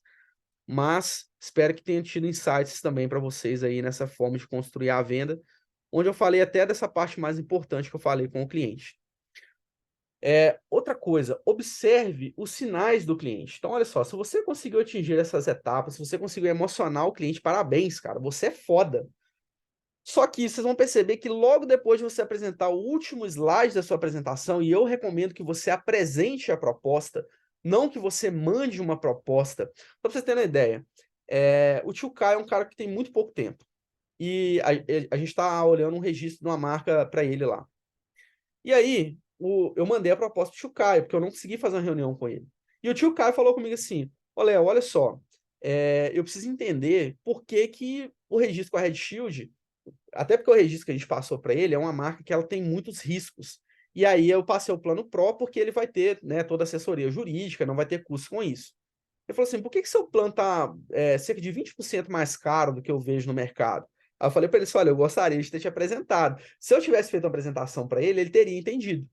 E aí eu expliquei para ele a questão dos riscos e etc. Então, apresente a sua proposta. Não mande proposta por e-mail, não mande proposta por WhatsApp, senão você está perdendo a chance também de estar construindo valor. Então, se você conseguiu fazer tudo isso e ter o tempo do cliente, meus parabéns. E logo depois do último slide, vocês vão perceber que eu uso isso nas minhas apresentações da Red, eu peço um feedback. Eu falo assim, então, vou falar como se fosse para o Luciano, né? Então, Luciano, faz sentido o que eu apresentei para você? É isso mesmo que você está precisando? É isso mesmo que você está buscando? E aqui é a hora de você observar os sinais. Então, olha só, como saber se o cliente não vai comprar? Tá? A chance desse cliente comprar é mínima. Se seu cliente não questionou nada, se ele não perguntou nada, você só falou assim, Léo, cara, beleza, obrigado, eu vou analisar aqui e te dou um retorno, tá? Meu irmão, sinto muito, você perdeu essa venda. O cliente que não te demonstra nenhum questionamento e nenhuma objeção, Entenda que é mais fácil o cliente que demonstra objeção te contratar, porque você pode contornar essa objeção, do que esse cliente que não te pergunta nada. Clientes interessados, eles vão te questionar, eles vão te perguntar assim, ah, mas e o uniforme? Você vai fazer um modelo de uniforme para mim? E o cartão de visita, você vai montar para mim? Então, olha só, ele vai tentar, de repente, flexibilizar pagamentos, prazos. Se seu cliente demonstrou alguma objeção, seja articulado e tente contornar essa situação sem desvalorizar seu trabalho também, senão o cliente vai te pedir para você entregar coisas que não, o valor que você está cobrando não cobre aquilo. Então, seja profissional, se algo está fora do escopo, né? Seja profissional e diga para o cliente que esse serviço vai ter um custo adicional. Falando agora sobre o momento do fechamento da venda. Se o seu cliente der liberdade e você for corajoso, eu costumo fazer isso algumas vezes, eu já conversei com o João Felipe, que não está aqui, ele já fez isso também. Pergunte para o seu cliente, o que você precisa para a gente poder começar a criar sua marca hoje mesmo, sabe? Porque às vezes seu cliente fica naquele tempo, eu vou conversar com meu esposo, eu vou conversar com a minha esposa. Cara, pergunta para ele, o que a gente precisa para começar hoje mesmo? E aí você tem mais uma chance de ouvir as objeções e contornar elas, sabe? Se seu cliente pedir um prazo para te retornar, cria um lembrete e cobra ele. Eu te retorno na segunda. Por exemplo, segunda-feira eu mando mensagem para o Luciano, ele falou que ia me dar um retorno. E aí, Luciano, você analisou a proposta? Posso te ajudar em alguma coisa para a gente começar a criar sua marca ainda hoje? Então, faça essa abordagem. 10º insight e último. Faça da sua venda um processo e não um evento. Geralmente nós somos acostumados a apertar o parafuso, mas não a vender essa mão de obra de apertar o parafuso, né? Então, entendam que sempre quem vende ganha mais, tá? Porque assim, se eu vendo uma marca por 50 mil e eu chego lá no grupo da Red e falo assim, gente, eu tenho um orçamento aqui de 5 mil para desenvolver uma marca, quem pega? Aí vocês vão pegar, vocês vão apertar o parafuso, mas eu que vendi por 50 mil, 50 mil tá no meu bolso, tá entendendo? Então, quem vende sempre ganha mais. O dinheiro já está garantido e agora é só você conseguir alguém ou que você mesmo execute isso de forma satisfatória. Vender é desbravar o desconhecido, é ir à caça. Aprenda com seus erros. Se possível, grava a sua reunião ou deixa alguém mais experiente observando. Eu fiz isso durante um tempo. Quando eu tinha uma funcionária lá na minha agência, eu levava ela para reuniões e pedia para ela me fazer uma crítica depois. E ela me falava, olha, você falou muito sobre esse tema, o cliente não estava querendo falar muito sobre isso e você insistiu no assunto. Então, é normal que você erre, mas aprenda. Processo, qual que é a diferença, então, de processo e evento? Processo é uma coisa que se repete, com a prática você se torna cada vez melhor.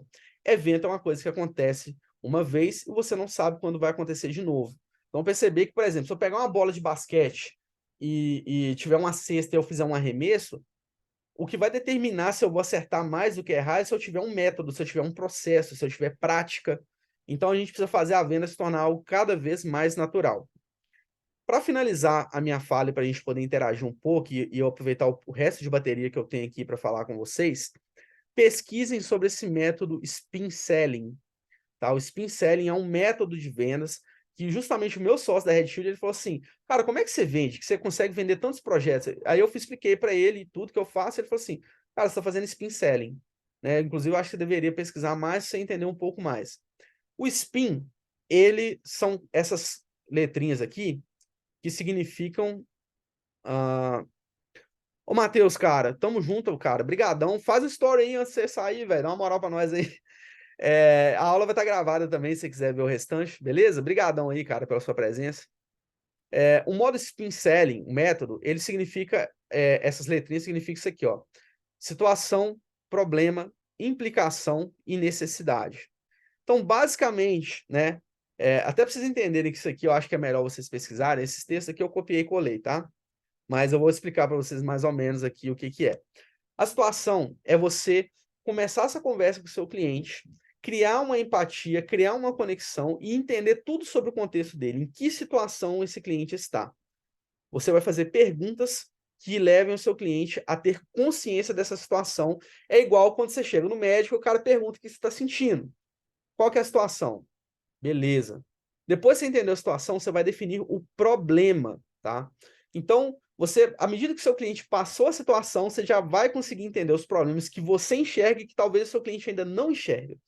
Então, faça seu cliente falar sobre problemas. Talvez tenham problemas que ele nem identificou ainda, sabe? É a hora de vocês realmente ouvir e entender por que, de fato, esse cliente procurou. Porque ele tem um problema e ele precisa dessa solução, né? Então, dessa forma, você consegue entender exatamente qual ou quais são os problemas. O que está gerando a dor nesse cliente. Isso é muito importante. A implicação também é um ouro. Obrigadão, tá, Matheus, cara? Vi que a notificação dos stories aqui, eu vou repostar. A implicação ela vai ser fundamental para você mostrar para o cliente qual a implicação do seu projeto para ele. E ainda você mostrar para ele o que acontece se ele não te contratar. Então, se você mostrar para o cliente, olha, nós temos esses problemas, e se você não tomar uma atitude, serão essas as implicações. Eu consigo te trazer a solução A, B, C e D. E quando o cliente perceber isso, ele vai entender o impacto que ele vai ter de não te contratar, isso vai criar um senso de urgência para ele poder solucionar essa dor. Pode ter certeza que seu cliente vai sair da reunião olhando para aquele problema e se incomodando muito com ele, e talvez ele nunca tivesse prestado atenção nisso. Isso tudo eu estou falando daquele primeiro contato que você vai fazer com o cliente. A necessidade agora é a hora de você mostrar para ele que, de fato, a sua solução ela é valiosa, que aquilo que você pode fazer para ele é valioso. E é mais legal que você, através de perguntas, vai fazer o cliente falar a necessidade dele. Então, assim, no fim das contas, não é você que vendeu um produto, não é que você chegou para o cliente, igual assim, quando você vai numa loja de roupa, tem uma roupa que nem te serve, que ela tá pequena, ou que ela tá grande, e o cara fala assim, não, tá usando muito roupa mais larga, assim, cara, ela tá uma bosta para você, mas o cara, ele quer te vender. Mas aqui é diferente, você vai fazer com que o cliente denuncie ali as suas necessidades. Eu anotei aqui para eu poder falar para vocês do NasaNet, eu já falei, e eu vou falar para vocês também da venda do Natural Mineiro. Natural Mineiro é o cliente que eu estou trabalhando name, identidade visual, estratégia e embalagens, e eu cobrei 14.700 por esse projeto, né? Essa marca, na minha primeira reunião, eu tinha pedido 9.000 com registro, só que eu fui pedir, tipo assim, o meu primeiro pedido foi 15.600. A primeira reunião que eu tinha feito com esse cliente tinha sido em 2021, há 2 anos atrás, e eu não tinha tão claro esse método, e não tinha também tão claro o quão importante seria o meu trabalho para o sucesso deles. Então, entendo que eu peguei um cliente que tinha um orçamento de 9.000 e que eu fiz ele pagar quase 15 por um projeto, quase o dobro, né? Por um projeto que simplesmente eu consegui mostrar para ele que hoje eu estou mais preparado e que hoje eu consigo trazer um impacto ainda mais positivo para ele. Inclusive, esse cliente, eu já passei um pouco da imersão dele para vocês lá no nosso grupo. Esse cliente entendeu que o produto dele não é um suco de cana, que na verdade ele fala sobre escolhas melhores, e mais uma vez eu venho trazendo tudo isso para emocionar o cliente. Hoje ele tem uma conexão emocional com a marca dele, que nem tem nome, que nem tem logo ainda. Incrível, sabe? O cliente está apaixonado pela marca que ele nem conhece ainda. Ele viu que isso é um ativo e ele me pediu para ver com a Red quais outras classes têm aderência com essa mensagem dele. E ele está começando como suco integral, que ele é saudável, e ele já está pensando em expandir para criar queijos, para criar outros sucos de outros sabores, para criar tapioca e um monte de outras coisas. Então ele viu que a marca dele realmente vale, né? Bem, aqui eu trouxe todos os conteúdos do roteiro para vocês. Até peço desculpa que algum deles eu tenha passado um pouco de forma resumida. Eu tenho 19% de bateria aqui. A bateria do meu MacBook ficou lá no escritório. Mas eu queria que vocês pudessem compartilhar um pouco comigo, né? Se esses conteúdos foram valiosos para vocês, compartilhar os insights, se vocês puderem falar, eu ia ficar muito feliz em saber o que vocês acharam desse conteúdo. Boa tarde, Fala, pessoal. Brian. Pode ficar à vontade, mano. Se você quiser falar, pode falar. Passa a bola, amigo. Beleza. Cara, eu estou num processo, né, de estruturar o negócio, de montar melhor as minhas propostas e orçamentos. Mas, cara, nesse tempo que eu tenho empreendendo, eu entendi, cara, que a comunicação, ela é o ponto-chave, né? E eu sempre tive muita dificuldade para falar com clareza, né? Falar com calma e tudo mais. Onde eu tenho passado, eu tenho abordado esse assunto, porque, cara, é isso que manda, sabe? Sua apresentação foi legal, eu fiquei observando o tempo todo como que você apresentava, os pontos chaves da apresentação, então, tipo assim, cara, isso me chama atenção. E eu preciso saber abordar isso, fazer isso com o meu cliente também.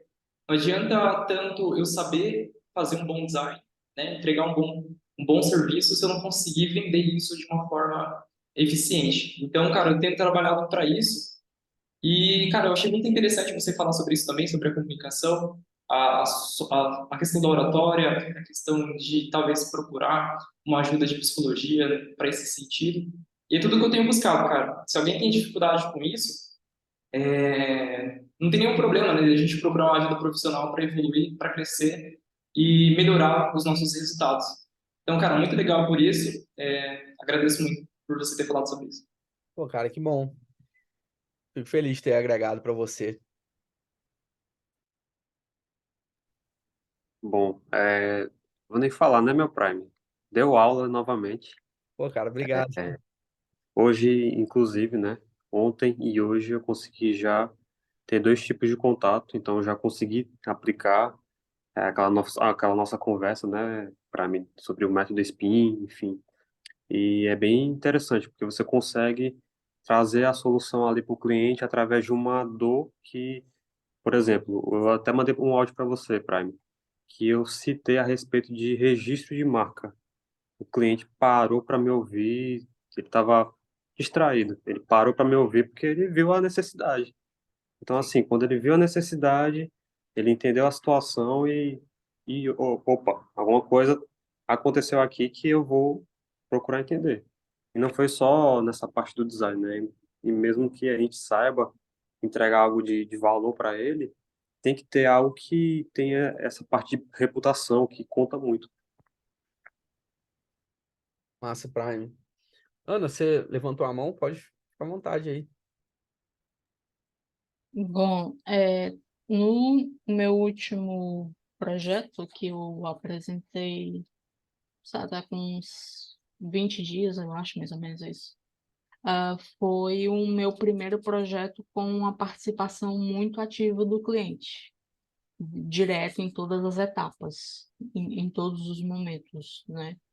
Tudo era validado pelo cliente para seguir para a etapa seguinte. E foi uma experiência muito boa e, ao mesmo tempo, desafiadora, porque eu não tinha o costume de fazer tantas reuniões, eram muito poucas. Sempre fui uma pessoa muito tímida, muito difícil de lidar com câmeras, de falar e tudo mais.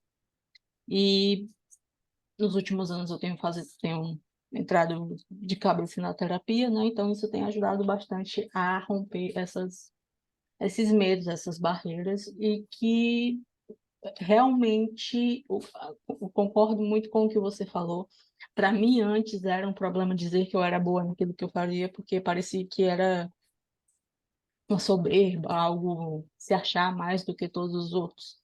Existem pessoas muito melhores do que eu, mas naquilo que eu me proponho fazer, eu faço da melhor maneira possível. Inclusive, antes do projeto que eu apresentei, eu peguei um projeto que foi assim uma história que o que me fez fazer esse projeto foi a história dele, porque eu nem cobrei pelo projeto, mas toda a história ele estava um projeto para Portugal, ele está se mudando de uma cidadezinha pequena para uma cidade chamada Maia, em Portugal, perto do Porto, e estava querendo ter um logo, né? Aquela história de ter um logo para ter na fachada, para ter em algum. E quando eu conversei com ele, fui perguntando, né, qual era a intenção dele com isso e tudo mais. E ele falou assim: não, eu queria só um logo, eu queria três coisas. Eu queria o logo, que eu pudesse fazer para a fachada depois. Eu queria ter um modelo de cardápio, mas não ia estar. Você ia deixar editável, porque eu ainda não tenho o cardápio feito, eu ainda vou montar. E uma espécie de uma plaquinha para ele ter no estabelecimento, no balcão. E era só essas 3 coisas que ele queria. E aí eu fui conversando e fui entendendo a história dele. E o que fez com que eu fizesse o projeto e entregasse até mais do que essas 3 coisas que ele pediu foi a história, realmente. Tudo que tinha o contexto ali, a junção, a ligação que ele tinha, no caso, com a bisavó, que trabalhou com café. Eu perguntei por que você está abrindo um café em uma outra cidade e tudo mais. E ele falou que ele tinha essa ligação com a avó, com a bisavó, no caso, e que ela trabalhou com café. E dessas histórias que ele contou, das memórias e lembranças da infância dele, do quando ele ia para a casa da bisavó, era que lá tinha uma roseira, que ela era muito apaixonada por essa roseira, e que ela cuidava muito, e que não era super limpo ao redor da roseira, não tinha nenhum mato, nada disso. Então, ele tinha o maior carinho. Tanto que eu trouxe esse detalhe da cor rosa. Acho que o Vitor está no meu Close Friends, eu já mostrei algumas coisas desse projeto lá. Legal. Mas o objetivo principal era que ele pudesse produzir tudo. Então, ele iria comprar o material ou na cor branca, ou então em craft, e ele mesmo ia fazer na serigrafia. Então, a princípio, ia ser só preto e branco, porque aí ele ia poder usar facilmente, não ia ter grandes gastos, ele não ia precisar ter isso. Mas eu trouxe a cor e já trouxe ela com a numeração Pantone, para que num determinado momento, quando ele for evoluindo, quando as coisas forem dando certo, ele possa aplicar essa cor que tem mais um significado nessa junção da construção da marca. Sim.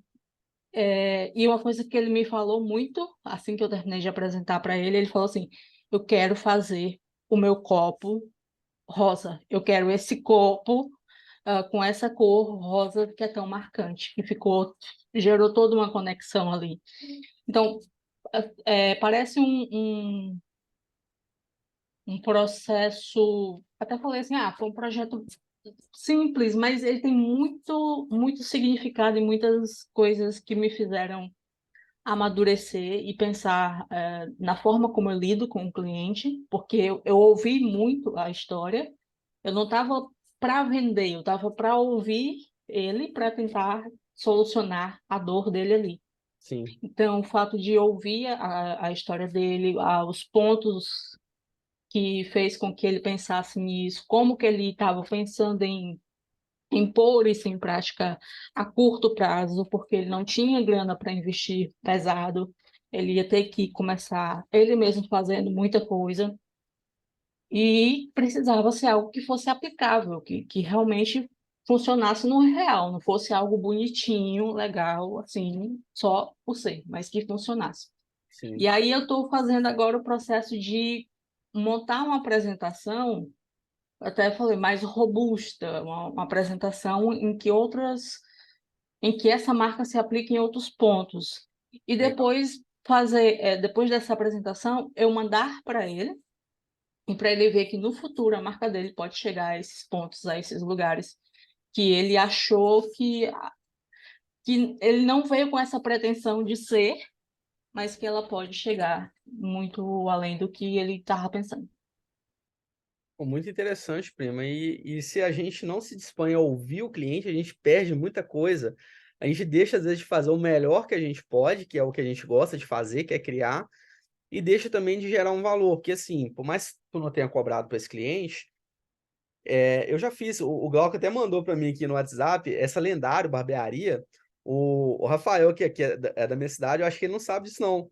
Mas essa marca eu não cobrei por ela também, não. Porque o cara que tava montando ela, tipo assim, ele tinha tido um problema com o sócio dele, tava tentando começar a vida de novo. E aí a gente conseguiu até um investidor e a marca, eu abençoei a vida dele com essa marca que tá aí até hoje. Então é incrível mesmo a gente se conectar com o cliente, porque essas pessoas geram outros clientes para nós, né? Mas alguém quer compartilhar os insights que tiveram? Fala, Léo. Opa! E aí, Igor? Beleza? Boa Beleza? tarde, galera. Tranquilo? Joia. Então, cara, eu acho que assim, eu acho que foi o Henrique que falou aí, né, cara? Eu também estou num processo, acho que no dia que a gente conversou, eu comentei com você sobre isso, eu também estou num processo de tentar reorganizar, né, toda essa forma que a gente apresenta a nossa marca e apresenta o nosso serviço, o nosso produto em si, né? Então, assim, eu acho que o principal, cara, do que a gente conversou aqui, principalmente sobre abordagem de cliente, vai na questão da gente criar realmente um processo, né, cara? Eu sou uma pessoa que eu sempre trabalhei com esse contato com o cliente também, isso não é uma dificuldade para mim, mas o que acontece às vezes é que a gente acaba se perdendo dentro daquela demanda que a gente tem no dia a dia, né? E aí eu vou passar assim uma dor que eu tenho de quem já trabalha bastante tempo sozinho, né, cara? A gente tem que gerar a nossa própria receita. A gente está sempre naquela demanda de criar o faturamento que a gente precisa e a gente ir criando essa ferramenta e a gente não ficar asfixiado, né, cara? Então, até que você tinha perguntado sobre a questão do que a gente tem que teria de questão, né, cara? Hoje, a maior dificuldade que eu tenho compreendido quando eu estou conversando com possíveis clientes é que, assim, eu entendo que eu estou conversando com um cliente que talvez ele não... E aí você tocou no ponto que eu anotei aqui de elevar o nível de consciência do cliente. E eu achei, pô, eu anotei isso, e depois eu vou ver uma forma que a gente pode destrinchar isso de uma maneira melhor. Porque assim, eu sinto que eu estou oferecendo uma solução para o cliente, mas o cliente não está conseguindo entender o que aquela solução pode gerar para ele. Entendeu? Então, assim, é lógico, a gente entende que alguns clientes que chegam até a gente, pô, a gente tem um pouquinho mais de experiência na área comercial, tu consegue sentir quem é o cliente que, pô, tem a capacidade de pagar um valor um pouco maior, ou é um cara que só está consumindo o teu tempo ali aleatoriamente, mas talvez aí para mim nesse pulo do gato vai ser essa questão realmente de conseguir transparecer para o cliente, né, e elevar o valor da minha proposta e fazer o cliente entender de fato aquela proposta, né? Porque às vezes a gente se perde dentro da apresentação, tu vai elaborando e dentro da experiência que a gente tem, a gente consegue passar algo para o cliente, mas o cliente não consegue compreender aquilo, né? Então, eu acho que o ponto principal que eu tirei aqui para mim, pô, eu anotei várias paradas, cara, que eu gosto muito de anotar, porque aí isso vai gravando na minha Massa. cabeça. Mas essa questão de elevar a consciência, eu acho que são duas coisas, de elevar a consciência e essa coisa de confiar no nosso trabalho, porque às vezes a gente fica naquela ânsia de estar fechando o cliente, pô, tem que fechar o cliente, tem que fechar o cliente, aí tu tira um valor, tu dá um desconto, ou flexibiliza uma forma de pagamento, e são coisas que vão te apertando no dia a dia, né? Então, acho que os principais pontos que eu tirei aí foram esses. Cara, quem aqui já viu Black Mirror, a série? Eu já vi. Já viu? Cara, Black Mirror tem um episódio que é um médico que ele desenvolveu um capacete que ele coloca nas pessoas para saber o que elas estão sentindo, né? O que vem para frente eu não vou contar, que esse episódio é meio doentio, né? Quem viu sabe. Mas o que acontece? Como que o médico faz, cara, para saber o que você tem? Te pergunta. O primeiro contato com o cliente é o contato onde a gente faz perguntas, a gente não dá sentenças. Até porque, olha só, vamos encaixar isso com a metodologia que eu apresento para vocês na Red, que vai auxiliar vocês a venderem marcas registradas. Olha só, primeiro que posicionar assim para o cliente é bom, até a questão do... Fala, Igor. Cara, mas a aula tá gravada, tá? Seja bem-vindo, mas a aula tá gravada, você pode ver tudo aí. Mas o que acontece? Primeiro a gente faz perguntas, a gente tem que ser de fato um bom ouvinte para esse cliente, e a gente tem que ser muito sagaz ali na hora de apresentar a proposta para o cliente. Então, fez o primeiro contato, a gente tem que saber fazer as perguntas e os questionamentos, tipo assim, peraí, mas por que você quer fazer isso? Será que você entendeu realmente o que você precisa? Né? Tanto que, assim, teve uma cliente, o Glauco vai saber quem que é, até porque ela mandou um abraço para você, Glauco, a Sara Borba. É uma amiga nossa, que ela é numa cidade próxima, e ela mesma criou a logo dela, e ela mesma sabe criar logo também, e ela queria fazer um logo de dentista, porque ela queria as iniciais dela. Eu fiz uma reunião com ela, assim, eu tô aguardando o retorno dela, né, tal, mas eu consegui transmitir para ela. Eu falei assim, olha, mas espera aí, você quer um logo com as suas iniciais. Mas por que você quer um logo com as suas iniciais? Quantas maneiras existem da gente transmitir, criar um logo usando iniciais? Você está pedindo uma coisa que seja roxa e tal, e não sei o quê. Eu falei com ela assim, olha, se você quer alguém que só execute isso para você, eu consigo talvez até te recomendar alguém que faça, mas eu quero também te explicar como funciona o meu trabalho. Porque assim, o cliente, ele realmente não entende. E por isso que eu monto essa apresentação, onde eu explico a metodologia, o que está sendo, o que eu entendi do problema, provo para ele que eu já fiz outros projetos. Então, assim, tudo isso que eu mostrei para vocês vai ajudar muito na hora de quebrar, sabe? De conseguir gerar essa conexão com o cliente e fazer ele entender de fato o que a gente faz. Mas o importante é você perguntar ao cliente, porque aí ele vai começar a falar assim, caraca, mas... Né? Tipo assim, por exemplo, eu já tenho uma logo. Ah, tá, mas por que você está querendo uma logo nova? Eu tô querendo uma logo nova porque essa aqui não sei o quê. Aí, pô, você tem que usar a sua articulação e falar para ele, olha, eu acredito que isso acontece por causa desse fator, né? E eu acredito que você também poderia se posicionar dessa maneira. Aí você começa a usar todo o seu repertório para acender alertas no seu cliente que talvez ele nunca tenha pensado. E isso faz parte até daquele método SPIN, de você mostrar a implicação. E assim, só para a gente poder finalizar esse conteúdo, que eu queria fazer um desafio para vocês. E, bem, respondam para mim se quiserem, ou respondam só para vocês. Mas eu queria que vocês me dissessem quem de vocês já conseguiu ou consegue fazer R$9.000 por mês com design de marcas.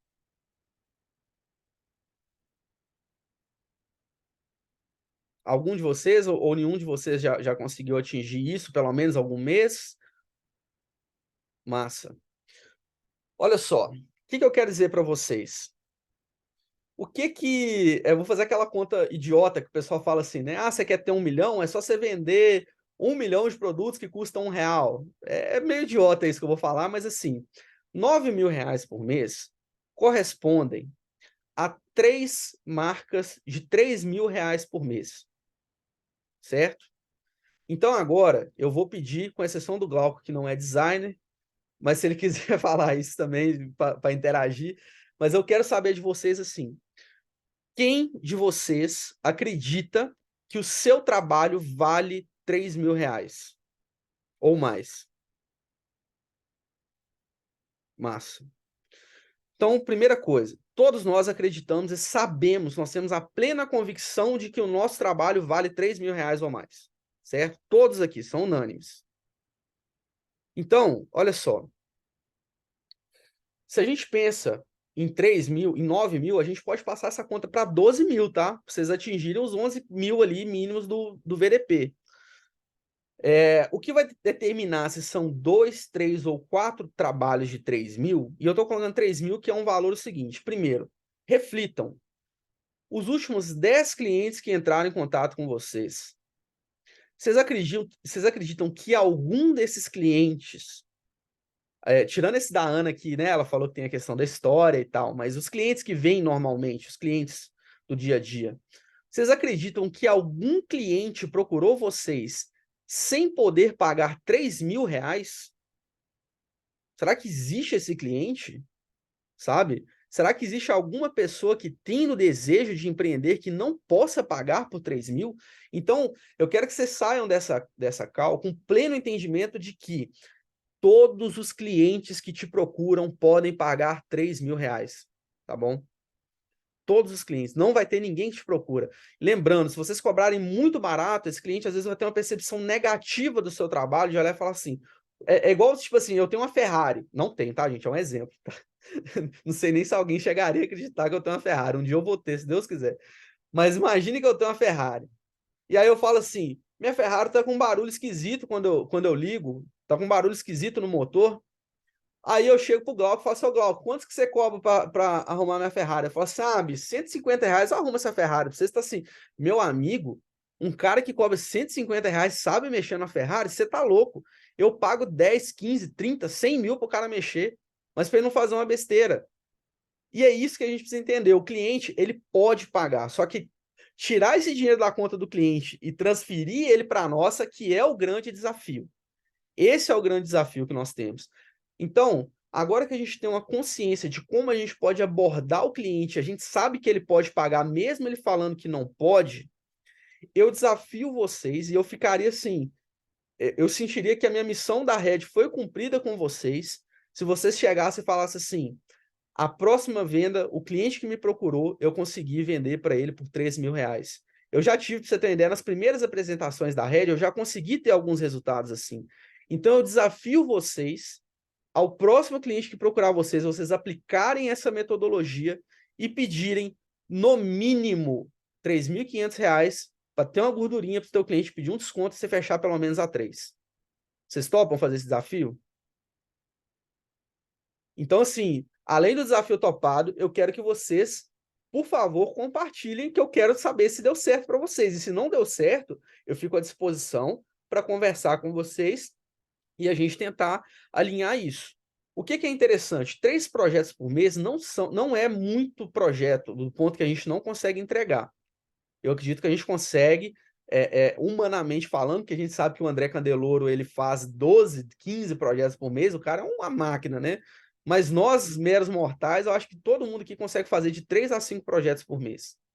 Então, se você tem uma meta de fechar 3 projetos por mês, aí vocês vão entender que 9.000 vai ser da seguinte maneira. Você vai pegar esse cliente, você vai cobrar 3 parcelas de R$ 1.000. 3 parcelas de R$ 1.000. Então, por exemplo, eu passei essa dinâmica para o João Felipe. Deixa eu ver se eu tenho bateria suficiente. Tem 12% aqui ainda. Eu acho que dá para compartilhar com vocês. Olha só, para vocês entenderem a matemática que vai ser para vocês fazerem 9.000. Aí o Vitor e a Ana, que fizeram a mentoria do tio Caio, já vão saber disso que eu vou passar para vocês.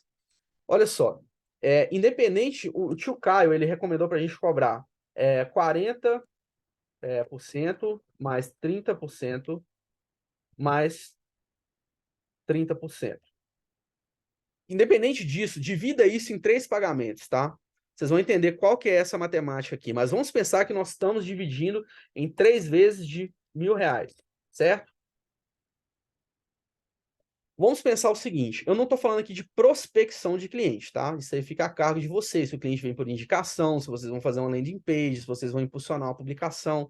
Mas vamos pensar que a meta de vocês vai ser, coloca aqui, ó, meta, ser procurado por 10 clientes todos os meses, certo? Pelo menos 10, e converter pelo menos 3 vendas, certo? Então, vocês precisam de ter uma conversão de 3 vendas, e essa porcentagem vai ficando cada vez menor pela quantidade de clientes que procuram vocês. Por isso que é importante a gente ter essa eficiência, certo? É uma meta difícil, é uma meta factível, o que vocês me dizem? 10 clientes, geralmente tem esse volume de clientes procurando vocês, mais, menos, o que vocês me dizem?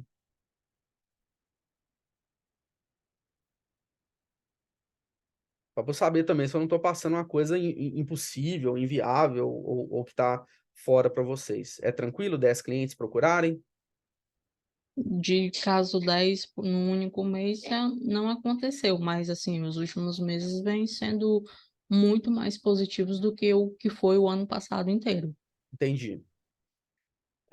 Bem, então assim, como que a gente pode fazer para que esses clientes procurem de uma forma simples? Se posicionando, falando sobre o nosso trabalho, postando stories. O Instagram pode nos ajudar a chegar nesses clientes. Então, sim, independente de quantos clientes, eu estou colocando 10 aqui, 10 pode até parecer ser muito, tá? Mas aí se a gente fizer algum tipo de prospecção, que eu não vou poder falar sobre isso agora, mas a gente precisa de fechar 3 vendas ao mínimo. Então, assim, se 3 clientes procurarem, a gente tem que fechar os 3. Se 4 clientes procurarem, nós vamos tentar fechar os 4, mas tem que fechar 3. Tá entendendo? A meta nossa é 3 clientes. Então, como que vai funcionar o nosso financeiro? Nós vamos ter o mês 1, certo? Então, nesse mês 1, nós vamos ter um faturamento. Deixa eu até colocar um negócio mais bonitinho aqui, ó. H3, mês 1. No mês 1, o faturamento dele. Lembrando, tá, pessoal? Por isso que eu falei lá no início, para a gente entender onde estamos e a gente não pular os processos, tá? A gente precisa de ter processo e entender que, às vezes, a gente não vai ter 3 clientes que procurem no mês. Mas vocês vão entender que se um cliente vier, se 2 clientes vierem, a gente vai tentar sempre fazer com que esse cliente traga novos clientes para nós através do serviço que a gente entrega. Então, o faturamento desse primeiro mês, ele vai ser de R$ 3.000. Por quê? Porque nós não estamos dividindo, está caindo aqui a primeira parcela desses 3 primeiros clientes que fecharam. Ficou claro isso daqui? Então, vamos ao mês 2.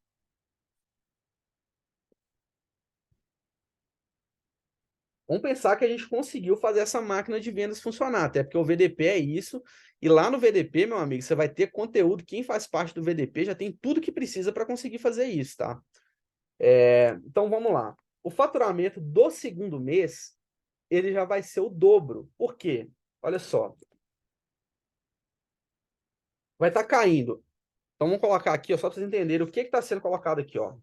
Parcela 1 dos 3 primeiros clientes. Tá entendendo? Então, deu 3.000. No segundo mês, eu já tenho garantido a parcela 2 dos clientes que fecharam no mês 1. Clientes do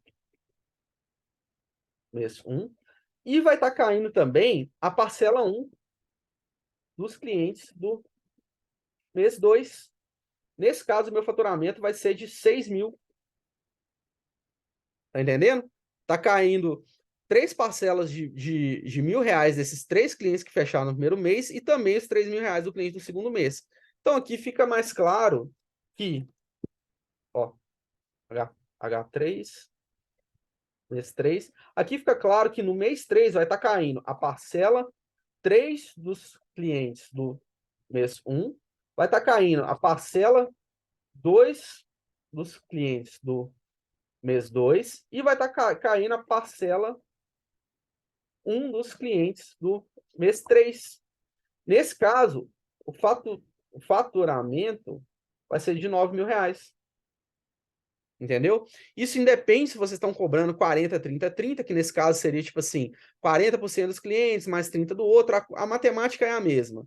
Mas se você conseguir fechar 3 vendas todo mês, cobrando R$ 3.000, que vocês viram um método que funciona, que eu utilizo ele, que eu posso garantir para vocês que eu tenho sucesso nas minhas negociações, vocês entenderam que o trabalho de vocês vale R$ 3.000, então agora vocês têm, inclusive, um método financeiro para que, se vocês conseguirem atingir isso, vamos pensar o seguinte, ó, no primeiro mês eu não fechei 3 clientes, eu fechei 2. Então, você sabe que no próximo mês você vai ter pelo menos R$ 2.000 garantido, mais os outros clientes que vocês fizerem. Então, às vezes, vocês fizeram 3 no segundo mês, você vai ter um faturamento de 5.000. E você vai criando um efeito cascata, né? Que os clientes que vão fechando vão te dando uma renda previsível. Deu para entender essa máquina de vendas aí? Então, eu acredito que eu consegui passar tudo para vocês. Deixa eu fazer o stories aqui antes que a bateria acabe. Ele já me deu um sinalzinho aqui de bateria acabando. Queria pedir para vocês que, se vocês puderem compartilhar, quem não fez um stories ainda e marcar a Red, isso para a gente é muito importante, sabe? Vamos fazer uma pose legal aí para fazer um stories nosso.